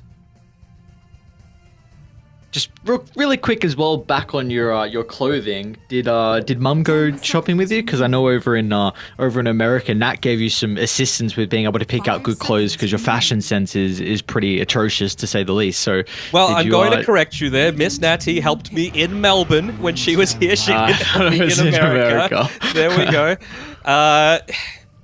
I may have met my mum for lunch, and she may have been there with me at the time. Wow, crazy. Oh my god, you just have to call me out on my terrible... Okay, I'm going to say it's because I'm red-green colorblind, that I can't seem to get the things that match together very well. That's the main issue. We got a draft, Aries, all right? Don't talk about my fashion. We got these 2 great teams facing up against each other, although Fnatic are playing with Masaros instead of Raven. Raven, unfortunately, fell a little bit sick, so he's not going to be able to play. Hopefully, he's able to recover very quickly, but... You know, we got another Thai player able to come in and play, and Masaros, he had a very brief stint on SMG, obviously had a stint on Fnatic previously as well, so they've brought him in, and I wonder if this means that Jabs is now going to be playing that position 1, because he's done it a few times for Motivate Trust in the past. Yeah, that's kind of the thought I was having with just expecting Fnatic to put Jabs over to the 1 and Masaros playing the 3, so... It will definitely be interesting to see how he's going to be able to bring maybe some experience and maybe a different look at things. But like you said, though, he does have some experience with some of the Fnatic players, so not like they are unaware of playing with Masaros. But our first phase of the draft is already done and dusted. Execration going into the Dawnbreaker and the Templar Assassin, and for Fnatic, they've opened up with the Puck and the Winter Wyvern. Don't hate this TA as a response to the Puck, right? You get that end of the first phase, you're able to ban out some of the big counters to it, namely heroes that A, deal damage over time, so you can just rip through the refraction, or B, are able to push you fast enough that the TA isn't able to come online to be able to contest against that. So Beastmaster, Viper, they're 2 pretty good bans that I think are the ones that they need to be looking to get rid of on Execration. And... I mean, what else can we really think of? Venomancer, a lot of people like to pick it into it. I'm not the biggest fan, right? Like, it's just... I don't want to call it a do-nothing hero, because teams are able to make it work, but it just feels like it has this tiny little window where you're impactful, and then outside of that window, once the BKBs start to come online, you do feel kind of useless. Do you feel like we need to look for game counters or lane counters to the TA? Because Execration have the capability to give it to Bob and Palos, and I think more than likely... They're just going to put it against the Puck. Yeah, they're just going to do it against the Puck, yeah. So you're wanting to look for more game counters against the Templar Assassin then? Yes, I want to see game counters. I want to see stuff that's able to, again, hit those early timings and push. That's what I want. So... things like a Bristleback, things like an Alchemist, those can be fairly decent as well. You know, Alch does have a really fast timing that he can hit if you're looking to itemize towards it. Hell, even a Juggernaut can look to go down that route, right? Maelstrom, Aghanim Shard, and then you just go into a TA. There's a lot of different magic instances, you'd probably lane it together with a Wyvern, which isn't a terrible lane either. So yeah, really wouldn't hate to see that. And just speaking of the Wyvern pick, I know I'm a little bit biased, but again, against the Dawnbreaker, pretty good, right? Like, you just curse wherever the Solar Guardian's coming in, and there's nothing that you can do about it unless you're popping the BKB on the Dawn before you ulti, and that's never really what you want to do. It gives them a lot of team fight at the moment here for Fnatic, a hero that can play the side lanes, which is going to be really nice as well, because already Dawnbreaker's going to be playing in one of the either top or bottom here for Execration, so naturally that's going to be shoved out, and the Wyvern can kind of offset that. You've got the Puck as well that can be very mobile to help kind of push out the lane, so this gives Fnatic a lot of options on how they can look to take fights with these heroes. You mentioned, though, Execration with the Templar Assassin looking to use that second phase of bans to protect it, and the Razor will be the last ban in that case. So, of course, one of the more meta picks at the moment, but also traditionally has dealt very well with the TA. I hope we get another chance to look at Fnatic's booth again. Did you see how glorious Zhao's mullet is looking right now? Like, he is the honorary Australian now that KP, unfortunately, along with Talon, is been knocked out of Group A. But, anytime I see just a glorious mullet, it brings me back to, the days on the schoolyard where people, with terrible parents, in my eyes, just didn't tell them how to take care of their hair. I mean, it's not back to the days. We're living in it again. I mean, the mullet is true. Without a doubt in full force. Yeah, fashion and hairstyles, they're all cyclical, right? They come back into fashion. And Zhao has the... he might not have the drip, I would say, in the SEA scene. Do you think Jackie's number one? Do you think Jackie's number one? Like, I'm talking the pinnacle. I do think Jackie's number one, but why you gotta put Zhao under the bus? I mean, you're just hyping this man up. You're saying he's got an incredible mullet. Look at that. Look at that moulet. It's looking great. No. I love it. Business in the front, party in the back, and that is what Zhao is all about. And then there's Masros standing behind him as well. Ooh, do you think that ASOS sponsorship is linked with his name at all? Masros, ASOS? Maybe it was in the making. It was fated. 5 seconds remaining. Oh my god. All right, what are we got coming out next? I like this for Execration with the Phoenix getting picked up. I do think there was some issues with how they were going to be able to team fight compared to Fnatic's opening with the Puck and the Winter Wyvern. So the Phoenix is something that can really help in these 5-on-5 fights, and plus Fnatic early on don't have the greatest heroes to be able to deal with the Supernova. I wonder how much these teams are also going to be valuing, like, playing quickly as well, right? Were you oohing about the line? I mean, it's against a Puck, right? That's what you want. And even just against a Wyvern, right? If you're able to get that instant lockdown onto someone once that Blink Dagger comes out, then things feel a lot better. They might even, in the early game, once Puck is trying to be active against, I would say, Phoenix in particular, like, he's the one that you want to be silencing and locking down and bursting, right? But if you just play Lion off to the side so that he's not getting silenced, then you can actually look to turn around onto the Puck and maybe punish him. So I really like this pick here for Fnatic. Not only does it have the flex that we've seen prior, maybe not as much now because you're already showing the Puck in the first phase, but I think it's really with the Monkey King where I'm looking for the flex, because you can play it as a 4 or a 1, and I feel like Monkey 4... Go, sorry. Sorry to interrupt. Did Fnatic play Puck at Arlington? I feel like they did once. And I feel like Jabs did it. And I think he did it really well. So, like, I remember getting, like, some kind of double kill. I know it changes because it might be, position 1 Jabs. But Masros, we've seen him play offlane Storm Spirit. We've seen him play offlane Queen of Pain. Why not a Puck? Yeah, I suppose so. If you're really wanting to avoid the Templar Assassin lane, I think still this matchup's a little bit... I think a lot of the mid matchups are a lot more even now, just with the water runes and all the runes in general. You can just, Puck can play with a small camp, get a couple of stacks, so it's going to be important for Execration to block it. If Fnatic don't look to go crazy with the Puck being into the 3, the DP going mid, but... Really quick as well, with you mentioned about the Lion looking to play on the side of the Phoenix because Puck's going to look to try and deal with the Bird, and this is where the Monkey King can help out. If it is played as a position 4, which they have the capability to do so, you can get a lot of information which can help out getting that jump, and as soon as the Lion shows with the Boundless Strike, Puck can follow up, and that should be enough damage just with those 2 to kill off a support. So there is some capability here for Fnatic to flex it and also protect the Puck with this Monkey. 10 seconds remaining. Yeah, the Execration Execration have also gone ahead and banned out that Alchemist that I was talking about before. So again, just this fast tempo that's going to be able to run over your lineup and deal damage over time against a TA. Even just something that can right-click an egg very quickly was very impactful. That's why I was kind of confused as to why Fnatic went ahead and banned out the Bristleback. I thought when they picked the Monkey King would have been a pretty good time to pick the Bristle themselves, because, you know, a lot of the heroes that can actually look to deal with him had been already picked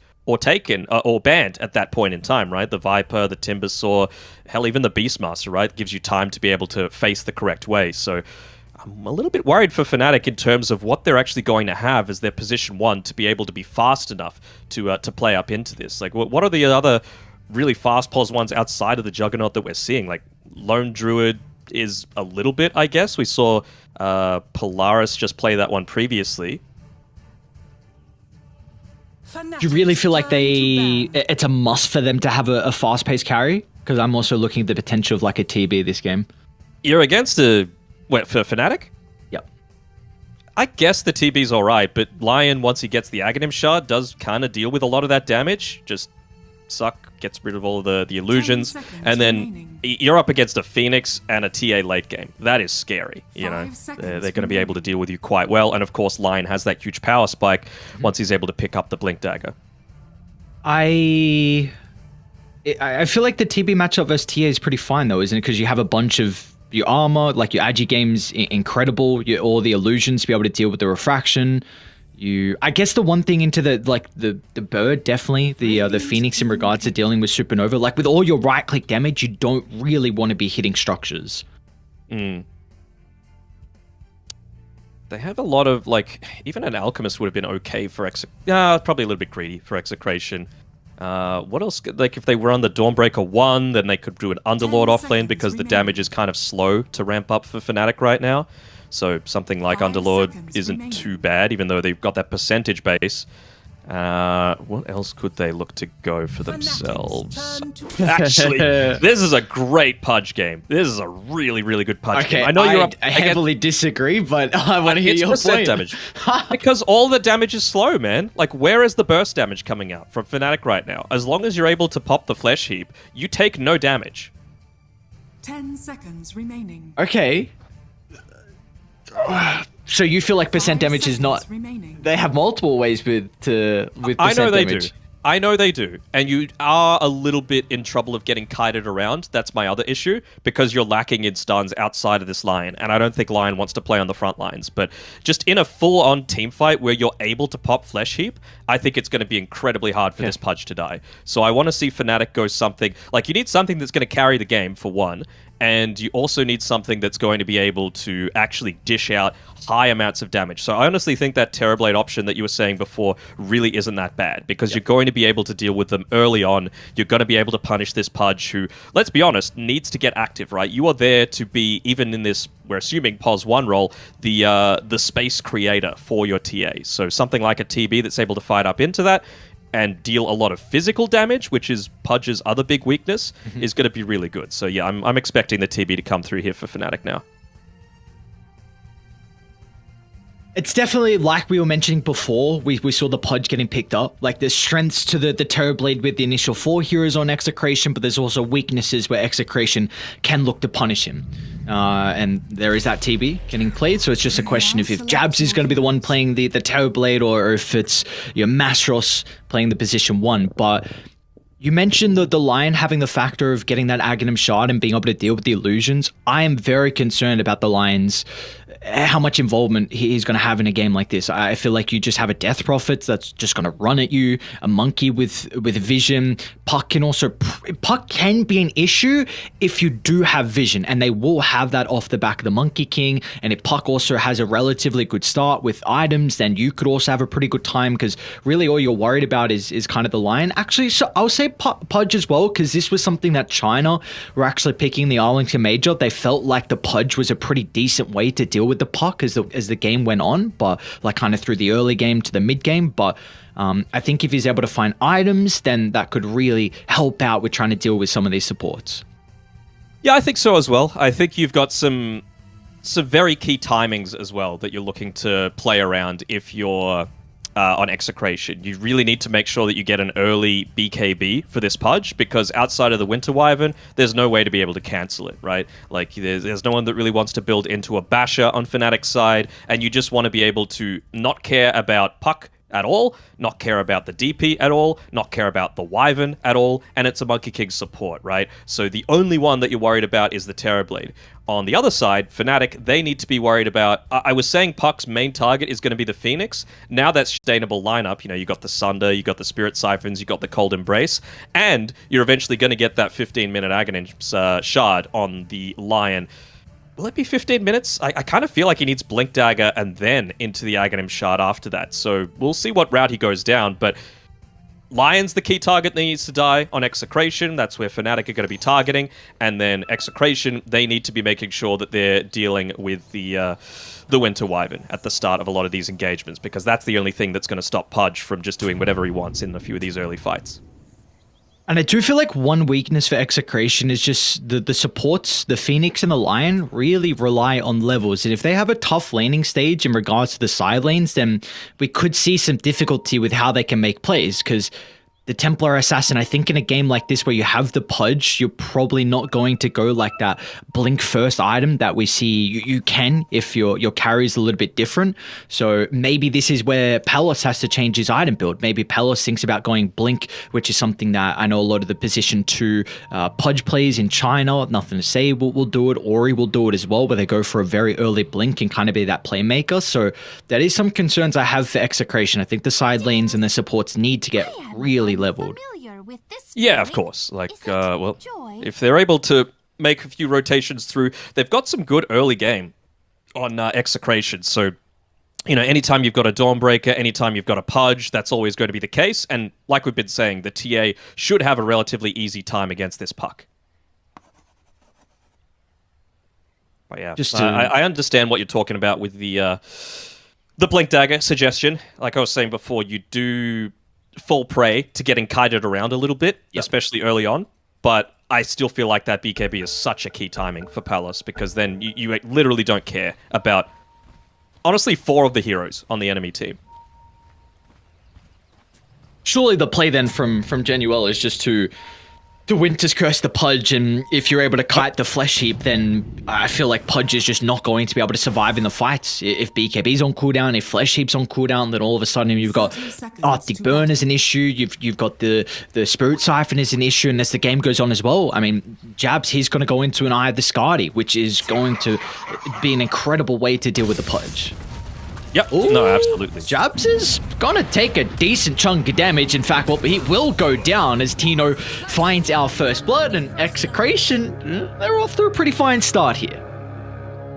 Yeah, that's the exact way that they were wanting to begin this game. I mean, like you were saying before, it's all about playing around that Winter's Curse, right? So it might be a case of going into that Blink Dagger on the Pudge, being able to find the Winter Wyvern, and then just blink, ulti, follow up with a Finger of Death, follow up with Dawnbreaker's good amount of damage as well.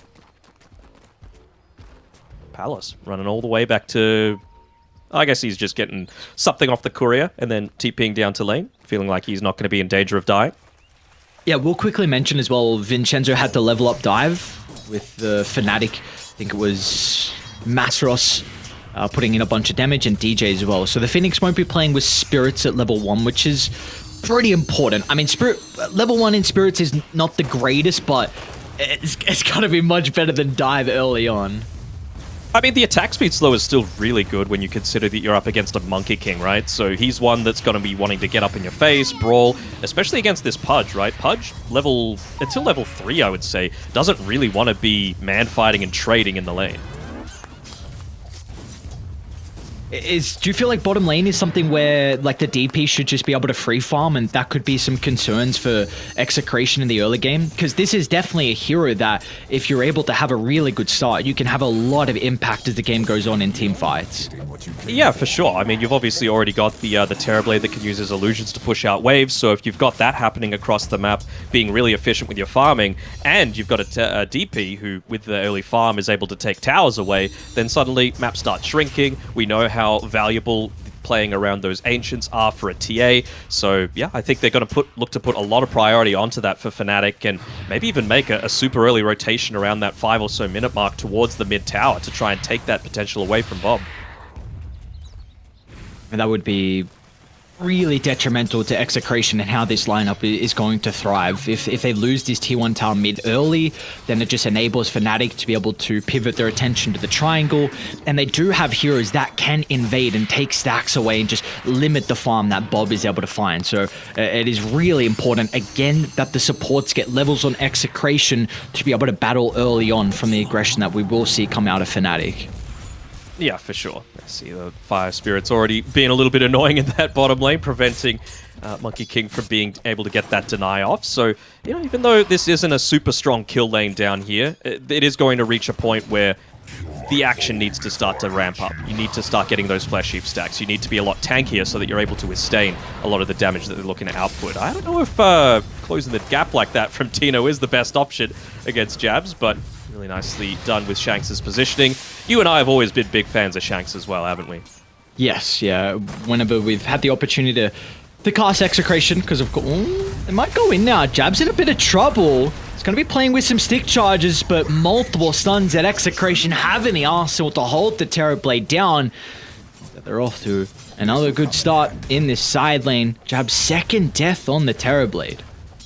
Just that Shanks impact, man. The reverse caster curse. When's the last time we've actually said something about a player and then they have something good? I don't think that's supposed to happen. Yeah, I think it's supposed to be the other way around. See, now, like 2 waves ago, I was about to say, man, look at how well Armel is doing up against this TA. Yep, I was just thinking the same. Yeah, he was doing really well. Like, he was level on last hits, and TA didn't even have that many denies, but you just get a couple of points into that refraction, things become so much harder for the puck, right? At least until you get the Witchblade. That does help your situation somewhat. You know, it gives you a good amount of armor as well, so you're more able to zip in and out of team fights. So that's going to be pretty key for the puck to look to play around. Some damage over time as well is going to be pretty nice versus the refraction. They don't have the craziest amount, really just Siphon and Arctic Burn if Genuel is going to cast that onto the Templar Assassin. But we have seen, in particular with this top lane and how difficult it's been for Jabs so far, is there a way that can kind of offset that on Fnatic? Not really. I mean, you're not really going to look to go for any kills up on this top side, so it's just a matter of keeping track of when the TB is looking to go away and try and pick up some of that jungle farm with the illusions. And we've got some pretty good wards up on that top side already. You can see the one to the right-hand side of the Dire Tier 1 tower, and then that's just going to be the trigger. Bottom lane, Palos. Oh, nice sidestep. We're going to miss out on the boundless strike here from DJ, and as soon as that stun is off the mark, Fnatic going to have to back up. Even DJ's got a pretty nice sidestep. Top lane, though. Terrorblade did a bit of trouble. One more right-click with the Earth Spike. Jabs is going to go down. Oh, no. This is not a good homecoming for Jabs on the position 1. No, that is for sure. I mean, when I think Jabs, I don't think heroes like the Terrorblade. You know, his go-to pos 1 is like the Nature's Prophet. That's the one that we look to see him just play around a team that likes to fight a lot. But it's certainly not working out too well, and Shanks making us not look stupid. That's always a nice little plus for us. Oh, here we go. The replay, production value. Let's go. Uh-oh.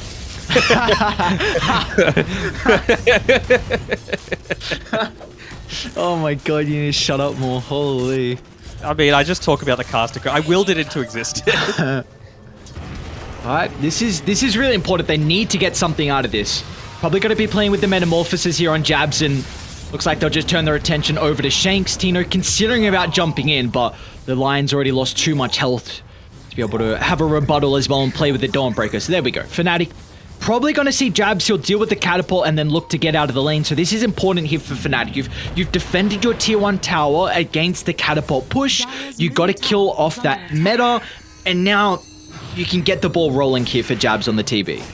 And importantly, it was Jabs that actually got that kill with the reflection that he looked to use rather than just the pure right click. So good timing of him to make sure to save that one until the retreat and pick that up for himself, because he really needed it. Look at where he is on the last hits. all the way down the bottom for those cores. So, yep, you instantly see him look to rotate back inside of his own jungle. It's protected up. It's past that 6-minute mark, so any initial observer wards that were placed are all going to be expired now, and I'm sure that Jianuel had been keeping track of Shanks just to make sure that he hadn't been making any other movements inside the jungle to be able to scout this out.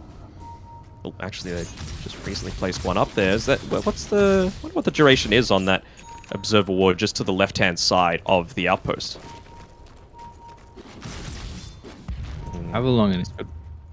Probably about 4 or so minutes, I would say. So you can see Shanks is looking to follow up, and even just leeching up experience away from this Terrorblade is going to be a really nice thing as well. So we were speaking about the experience before for Execration and how their supports are going to be a little bit more reliant on picking up those level 6s, and I guess with the Templar Assassin you do have the capability to fall back into the jungle and take some early stacks and give the mid lane over to either Lion or the Phoenix.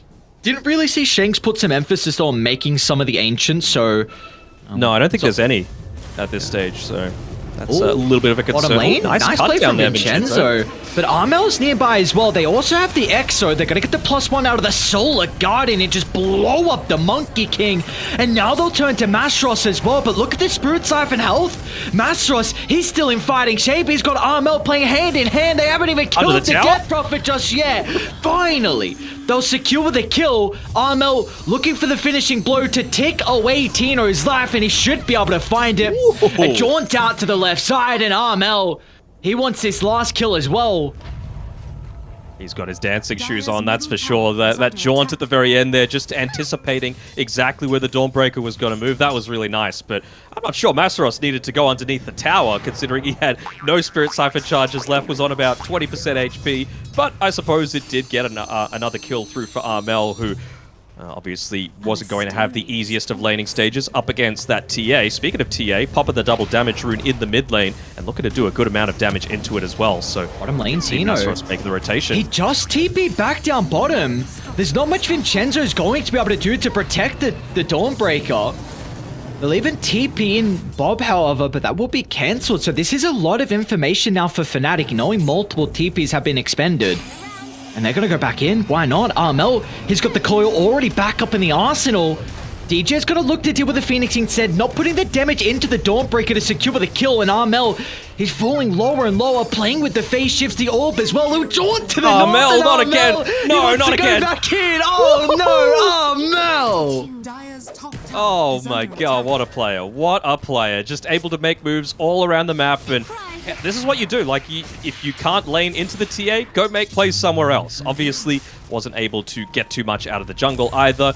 Probably the best place for Masaros to be just while he's waiting for that Exorcism to come back off cooldown is into the TA, right? We were talking about the potential of them flexing that up just because you had the Spirit Siphon to be able to deal with the Refraction. You're able to, you know, contest a little bit easier, shove out waves still quite nicely with the Crypt Swarm, and, you know, you prevented your mid-tier 1 tower from dropping, and you're getting more kills through over onto this Puck, who, you know, is neck and neck with the TA, who still doesn't have any of those Ancient stacks to be playing off of. So this is really good by Armel.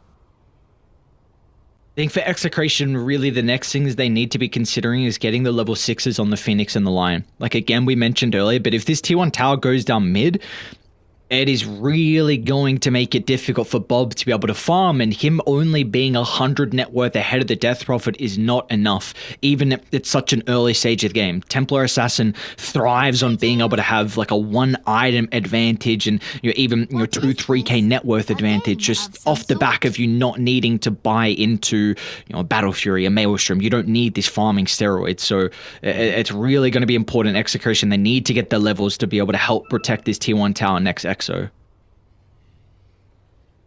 Well, we do have that 10-minute timing coming up very shortly, so we'll see how the teams are looking to play around some of these catapults, right? Because you don't have a super easy way, particularly on Execration, to be able to push with it. Like, TA needs to join, and like we've been saying, she still needs time to farm. She needs that accelerant.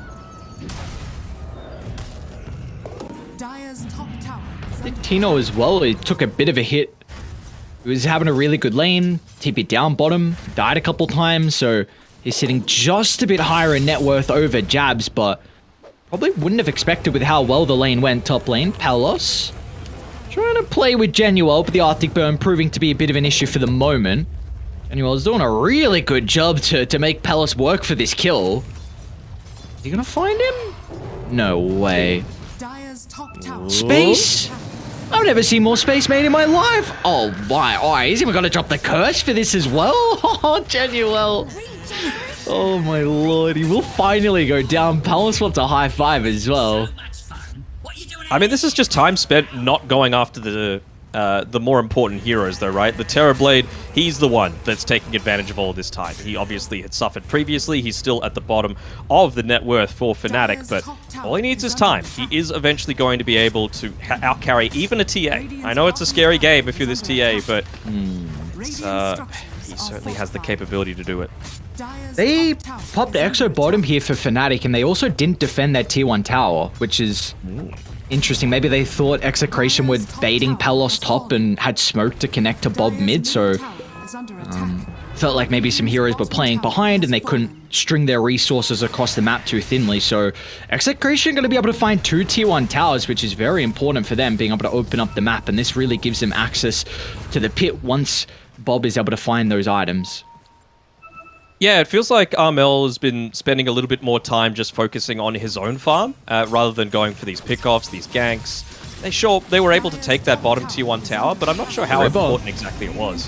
Armel's going to be able to find the coil at the moment. DJ forced to drop the Wukong's command to provide that extra damage to secure the kill. They consider about going in now in Execration to the north, though. Palos is running to Genuel, but they do have Masros nearby with some of the percent damage. A flesh heap is about to expire, so they've got to be cautious how long they look to take the fight. Shanks has been off of the chain control, and Bob's going to step in with the meld to blow up Masros.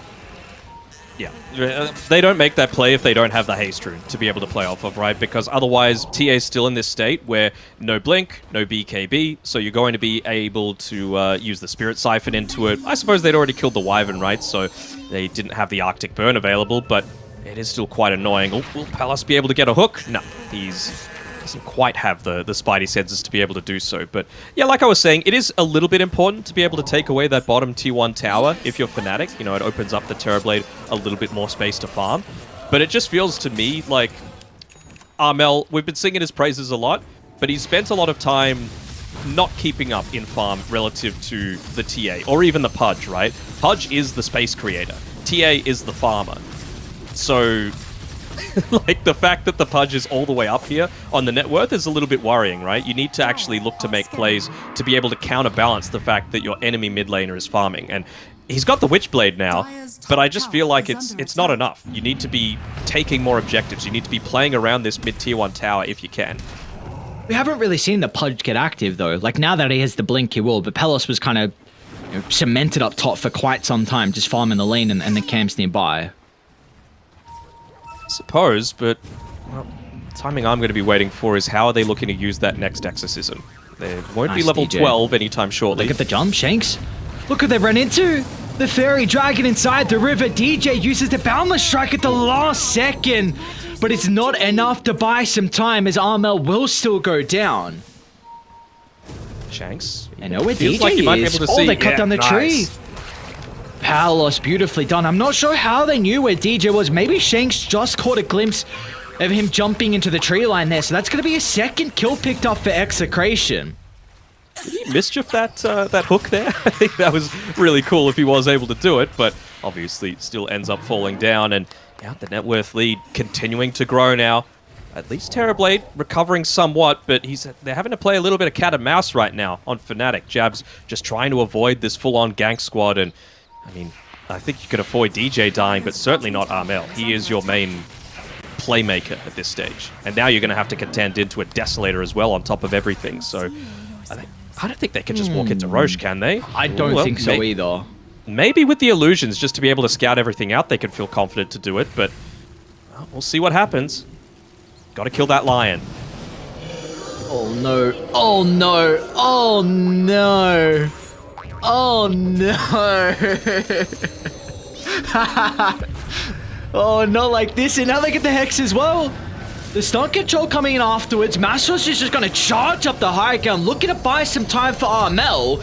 They're onto Bob though. Templar Assassin's in a little bit of danger. Supernova along with the Solar Guardian. Everything being used defensively to try and keep Bob alive, but it will not be enough as TA goes down and they're going to turn it back around. Dawnbreaker's gone. Lion's going to join him in the afterlife and they are not done just yet as Mastros considering charging under the tier 2 tower to kill off Palos as well, but Fnatic 0 casualties and they find 3 members of Execration. Oh no, oh yes, I think is what we were meaning to say, and you've still got half the duration on the meta, so this with the siege creep wave is going to be able to push in this. I'm not sure exactly why Jabs is backing off. Just hit the tower, my dude. You're contesting up against a Phoenix and a Pudge. There is no threat of you dying with DJ giving you all of this space, but now with the meta looking to run out, they're going to have to back off without taking that very key tower to be able to play around and... Palos? He's onto Masaros. Might be okay. See if he's going to have the damage to get the kill. Genuo's playing behind him. Palos is going to be pretty cautious. Look at this damage starting to rack up. I know he's going into the Ags, but I'm still of the mindset that he needs this BKB, right? I think you don't care. You just pop the BKB and you kill that that Death Prophet if you have the BKB. Obviously, he's not going to have it at this stage, but moving forward, that's going to be the key timing for them. I do like this call though from Execration just to go straight back to the pit, knowing that Wukong's is down, Exo down, Curse is down. It's going to be a very difficult fight for Fnatic to take with all the ultimates on cooldown. And, you know, with that being said, I like the read on Fnatic. They're not going to force this Roche. They know that it's a really grave, it's a big opportunity. If Execration, if they get the Roche and multiple kills, all of a sudden they could chain that into a tier 1, tier 2 tower, and then the net worth lead just balloons in Execration's favor. So they're going to use that time to get the lanes out and continue to find their items. Yep, this is the definition of a farming Aegis right now for Bob. He wants that Blink Dagger, he wants that BKB. If they can get a few kills in the meantime, obviously that's going to be a big benefit for Execration, but that's not their main concern. They just want this TA to be able to, again, freely fight without having to worry about getting kited by the coil. You don't want to get Spirit Siphons, you don't want to get Arctic Burn. So I want to see Execration put a little bit more emphasis into, can we get this Blink Dagger to be able to find the Wyvern? Blessings. Do you even consider the Ag Shard at maybe an early timing for Bob, or is that something you're waiting to second Roche to help out with some of your vision? I think they've been able to take a relatively early Roche, don't you? So I think they could probably afford to wait. Excellent. See, and still, you know, we talk about time and being able to take that early Roshan. Time is a factor in this tournament, right? We've only got a set amount of time to be able to play the games, and so that time rating does come into the equation. And with, you know, picking heroes like this Death Prophet, like this Pudge, they are notorious for being able to snowball and push the early game. So, so much dodging going on here. So, you know, with what we saw happen in Group A, I'm sure that's also in the back of the mind of these two teams as well. We need to try and win fast and lose slow. Natty smoked up. They're going to look to blow up Palos to start the fight. The Pudge is not an easy man to bring down, especially with the Solar Guardian along with the Sunray, but still, Palos is gone out of the equation. Now Fnatic, they're going to look to move to deal with the Supernova. They feel like they don't have the right clicks to bring it down fast enough. They'll back off instead. Fnatic, happy with the trade they've gotten so far, but LML, he's not done just yet. Continuing to stalk his prey, almost being able to bring down Shanks on the Lion. Pretty big, the fact that Lion doesn't die there. Obviously, whenever you're saving up for a Blink Dagger, you're going to have a ton of unreliable gold. He's also been involved in a fair few kills, so it's just going to be able to allow him to pick that up a couple of minutes sooner. And then again, prior to BKBs coming out on some of the key heroes, like the Death Prophet, for example, that's going to be really key in just enabling them to be burst down. Up lane, Armel. Ooh, he gets him anyway. Easy done for Mr. Armel. He's gonna run into Palos. Oh no, not the courier. Not the courier. Maybe that gets him. Well, it is just like Palos is committing for this Aghanim Scepter. Obviously, it's a strong Ags, right? But I still think he needs that BKB. The DD. Oh, DJ. Oh, the courier. Oh. That was his ATOS as well. Oh god. feels terrible, man. Do you think they're going to get this game? Because the Psyblades is pure damage, so it goes through the Cold Embrace. Bob is a Grandmaster TA. Do you think he's going to do that at all this game? Do you think we'll see a next level play look to come out from him? There's always a potential. I think it depends on though where people are positioned in fights. But it will be something he's considering. If he can find that lineup and get the spill damage, then we get a replay back of the choreo. Oh, we get a replay. It's just line going down. Nothing crazy. Salt into the wound, man. Just said no Blink Dagger for you, but Bottom lane, we Bob. do see an instant smoke come out here. Oh, they didn't cut down the tree. Oh, what? I don't know how that didn't cut down the tree. Now Januel with a turnaround. Both supports taunted together. Mastros charging to the backline. They're going to take the Phoenix out of the team fight. You kind of want more out of this though, Fnatic. It's a lot of ultimates expended. This is a win for Execration. You only lose one, and you're going to look to smoke up as soon as the Phoenix respawns. They did just smoke up previously, though, to try and go for that kill. So, again, it was some good positioning through from DJ to make sure that he was the one to cop that. And then, of course, you get the 0-for-1 turnaround. So, multiple good usages of spells. But you did have to pop the Exo to be able to make that happen. So, it's another period where Fnatic are just, like, having to sit back, not do too much. But, again, I feel like you're not all that worried, right? You've been able to wait out this Aegis timing. You know that it's not going to be up for a minimum of 3 minutes, so you could just look to wait for the next usage of that Exo. Well worth committing right now, while they still had the potential to make a play with that Aegis. Yeah, Fnatic's cores are going to scale incredible into the late game. Yeah, I mean, you look at Execration, the Pudge is going to fall off into a lot of the percent damage. It really comes down to just the BKBs. Can they kill multiple members on Fnatic through that BKB duration? If you look at the Dawnbreaker as well for Tino, I feel like just one hero is able to counter him into the Winter Wyvern, and Januela's positioning has been pretty solid so far, so it's really going to come down to just, I think, supports. They just have to, both sides, supports are incredibly important. Tower is under attack. Radiant's bottom tower is under attack. Oh, we're seeing another smoke come out here. They're really wanting to make use out of this Aghanim Scepter that House was able to pick up there. Just not off mark with his first Blink Dagger usage. Even the TA, right? Incredibly farmed. Not quite into that BKB just yet, but I think, yeah, he's got the Dragonlance, so he's going to be able to disassemble it soon enough. Oh, DJ.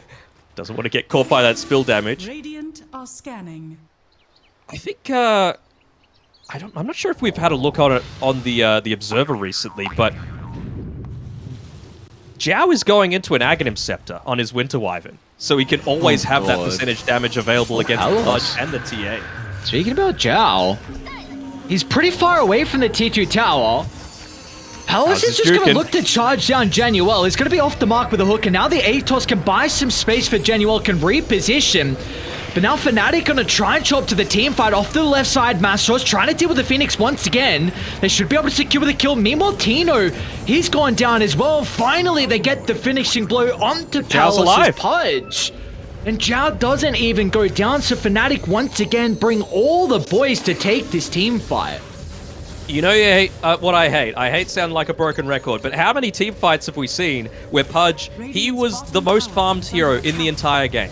He was feeling unstoppable. He had a few early kills, he had a good amount of flesh heap stacks, but he just gets kited around entirely.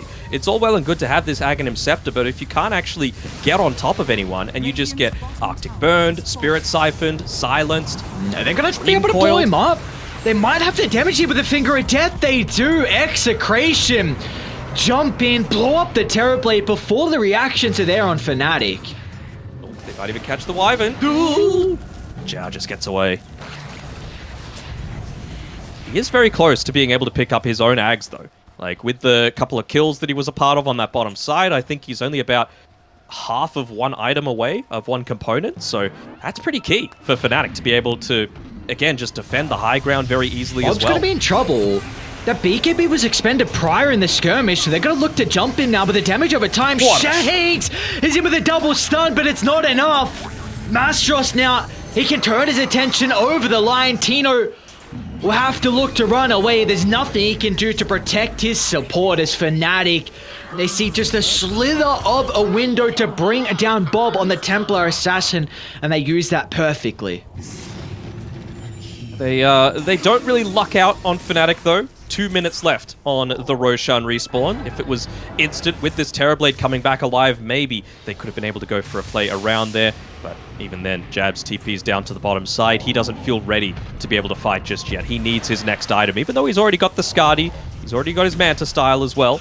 He just feels like he needs that additional little bit of survivability to be able to not be quite so susceptible against a lot of this burst. I feel like the chances for Fnatic to win this game go up heavily if they find the second Roshan. Execration, again, we mentioned it before, this is not a team that's going to be able to scale against Fnatic. Anything can happen in the late game, but I do feel like Fnatic's chances go up drastically if they get this second Rosh. I mean, they've got 5 heroes on Execration that would love having that Aghanim Shard. I think Phoenix has it already, but outside of that, none of the others do. So, I mean, if you're able to take away a free Aghanim Shard from them, that's going to be a big deal. Obviously, as well as just having that potential to start going into the high ground before that. Vincenzo, again, the Phoenix caught out to start the fight. So he will respawn by the time Rosh is up, so it's not the worst pick-off. They're just prepping to be able to play around that Roshan, and well, it doesn't seem like they wanted to be able to make plays there anyway because Pudge was farming on the bottom side. Palace wasn't in any kind of position to connect through to the rest of their team. Really does feel like he needs to make that move soon, though. Maybe just clear out the next creep wave and look to connect with the team then. How close are they to some of those timings? I think we've got a BKB on the Pudge as well. At least coming up very shortly. Yeah, there we go. So now they are ready to fight. This is the most important team fight of the entire game. Can the Pudge actually do something in this fight? That's the question that I want to ask here. He's level 18 as well. Roshan going to be respawning in 1 second. You've got the Phoenix rejoining them. Let's see if Execration can look to capitalize. It's not going to be easy though, Fnatic. They've already been able to set up the formation by the triangle. They are ready to take this skirmish. But they know DJ's there. Jump in, Shanks. It's a big catch. They'll get the initial jump onto Mastros, but Januar's going to be able to protect it for the moment to the northern side. Their Palos is onto the Winter Wyvern. The Sunray out along with the Supernova. They're going to turn to try and deal with Jabs to the northern side. He's got his Sun to target, but the damage coming through thick and fast is Jabs. He'll go down in the river. As Execration, they're still going to be cautious, so Fnatic looking to take the fight. But they've been able to blow up the Death Prophet, and Armel cannot stick around. And there we go. This is the second Roshan that we were talking about. DJ. He's going to try and go for some cheeky plays, but looks like he's been found out here. Oh. What's going on? Radiant's middle tower is under attack. So, they're going to see Armel shortly. Ooh, Armel not like this. A little Blink's low on going to be mana. up pretty shortly on Palace to follow up. No way. No way it goes back up. Oh my god, Armel. They see him with the ward though. Tino. Can they find him? DP out. Oh my god, dude. Have they been spending this time not hitting Roche? Yes, but they should be fine. They'll take it fast enough. Yeah, probably. Mr. Gonad, we have a ball game. You mentioned how important this Roshan is going to be. Execration, 0 casualties. They get the second Rosh. Now you've got the Aghanim Shard on whoever requires it. I think Bubble take it. With all those kills, I think that gave Shanks enough to be able to buy it up for himself anyway, so that's going to be an additional bonus. Now, you are heavily lacking in damage outside of Masteros right now on Fnatic. Like, if you take away all of those TB meta illusions, just with the Lion being able to use the mana drain, that is a super significant deal. Ooh, maybe giving over the Enchanted Quiver to the Puck would help a little bit, just somewhat of that additional bonus damage coming through from the Enchanted Quiver. It's close though, right? I mean, Execration, they're already 1 and zip. Fnatic, 0 and 1. If Fnatic lose this, they're basically just kissing their tournament lives goodbye, and I don't think many people would have expected Talon to be going home in the group stage, and potentially Fnatic as well. It's kind of the thing with Southeast Asia though, and best of ones too. The most competitive regions, and anything can happen in a best of one setting, and see how close this game is. 3,000 net worth lead for Execration. This is really the timing they're looking for. Do you feel like any items are required for them to maybe help try and siege the high ground? Not in particular, no. I would say that they've got basically everything that they need. You know, Phoenix just needs levels, of course. You've got TA with a crazy amount of farm. You don't really need damage because you've got a good amount. Scaling, of course, with the Phoenix. I believe you've got a BKB on the Dawnbreaker. Wouldn't hate to see her go into an Aghanim Shard for herself just to be able to get rid of things like the Arctic Burn, the Dream Coil. So yeah, I think they're really in a good spot. It's just a matter of, can they find pickoffs first? So the next little bit of time is going to be around getting some vision up super deep, using TA to enable yourselves to do that, and then looking to siege beyond that. If they can find a pickoff onto, let's say, Wyvern or Puck, the game opens up entirely for them. Thinking about that Puck mid lane's got to be cautious. Execration are set up. They've got an Observer Ward too, so you're well aware of Armel's position. Palos gets the hook. Shanks finds a follow-up. Started no messing around. Supernova lay it down to secure the kill. And now Bob, he's already pushed his attention over to DJ, looking to find that +1, and Palos, he'll join him as well. Shanks, oh my lord, so close to fighting Januel. Oh, if he just Tumblr's toy before he went for that Earth Spike, he probably would have been able to catch him. Going on down bottom. Just a little bit of a brawl going on between the two offlaners. But yeah, I mean, just little things like that, right? Being able to land that hook.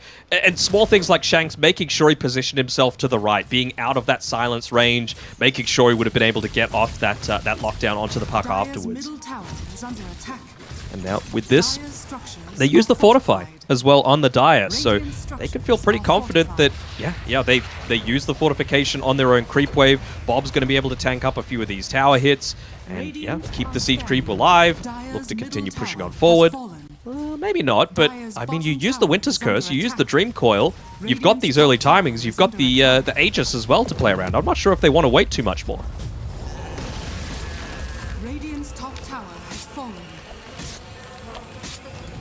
It is very scary though, moving up high ground. Very a tricky task. Execration will need pickoffs, another team fight, maybe even a second to be able to do that. I don't know, man. Like, if you're not going to do it now, when are you going to do it, right? Like, Wyvern is scary. Terrorblade is scary. Puck, the later you get, the more you need to start worrying about level 25 to be able to actually effectively fight, right? Because what's the way that they've been able to get out of a lot of these bad team fights so far in Execration? You get coiled, you BKB, you run away. There's a Winter's Curse, you BKB, you run in. Exorcism gets popped, BKB, run away. And there's nothing really that Fnatic can do about it at this stage. But if you give the option for Armel to, you know, cut waves, get some of this solo experience, then things become a whole lot more challenging. I'm just concerned for Execration at this stage with the lead they have. If they look to try and siege high ground, it has to be completely flawless. They cannot make any mistakes, because this is a lineup that once you're into the middle of the fight, it is very difficult to reposition. You got Skadi slow, Wukong's to back up and set up your formation, Curse as well to protect you, even Coil as well to play around in your base. Did you see that? They smoked right on top of the TA trap as well. Vincenzo was right there, so... well, actually, never mind. They were the ones with the TA on it. I'm just being an idiot. But who can they find out? Who can they find out? That's the important thing. Shut up, Ares. We've got a game to cast. Hello, Senua's on the high ground. Oh, see the punch. They're going to blink to the backline. The Winter's Curse with the Lotus Orb as well, so it's going to taunt both them together. Mastros will be able to reposition though, but Armel feels like he can jump back in. Fnatic, do they want to stick around for round 2? They've got the Supernova down to the south. They're going to try and turn to kill off Palos. Jabs to BKB expended. DJ's going to be in a little bit of trouble. He'll get the bonus armor coming out of the Wukong command, and Artino, he's in the thick of it all. They'll kill off the Dawnbreaker. Armel's going to jump forward into the middle. The coil just a little bit too late. A couple of seconds shy from Armel to be able to cancel out that TP, but they will still run into the Phoenix. So regardless, a bit of an awkward fight with the Cursed and the Lotus, but Fnatic, they do come out on top. They do indeed. It was actually DJ with a Boundless Strike that enabled them to catch that Phoenix as well at the very end. Just at the very tip of the staff, he was able to hit him there, and well, it just enables them to, again, convert that it wasn't even a high ground siege, right? They were just walking blind into an area that they didn't have any vision. I feel like you could feel a lot more confident on Execration just playing around the top what side did of he drop? What did he drop? Not a ring of health. No. You said you're like, oh, just a ring of health. Just casual, just a ring of health. That's big, Denok. What do you mean? 875 gold just down the drain.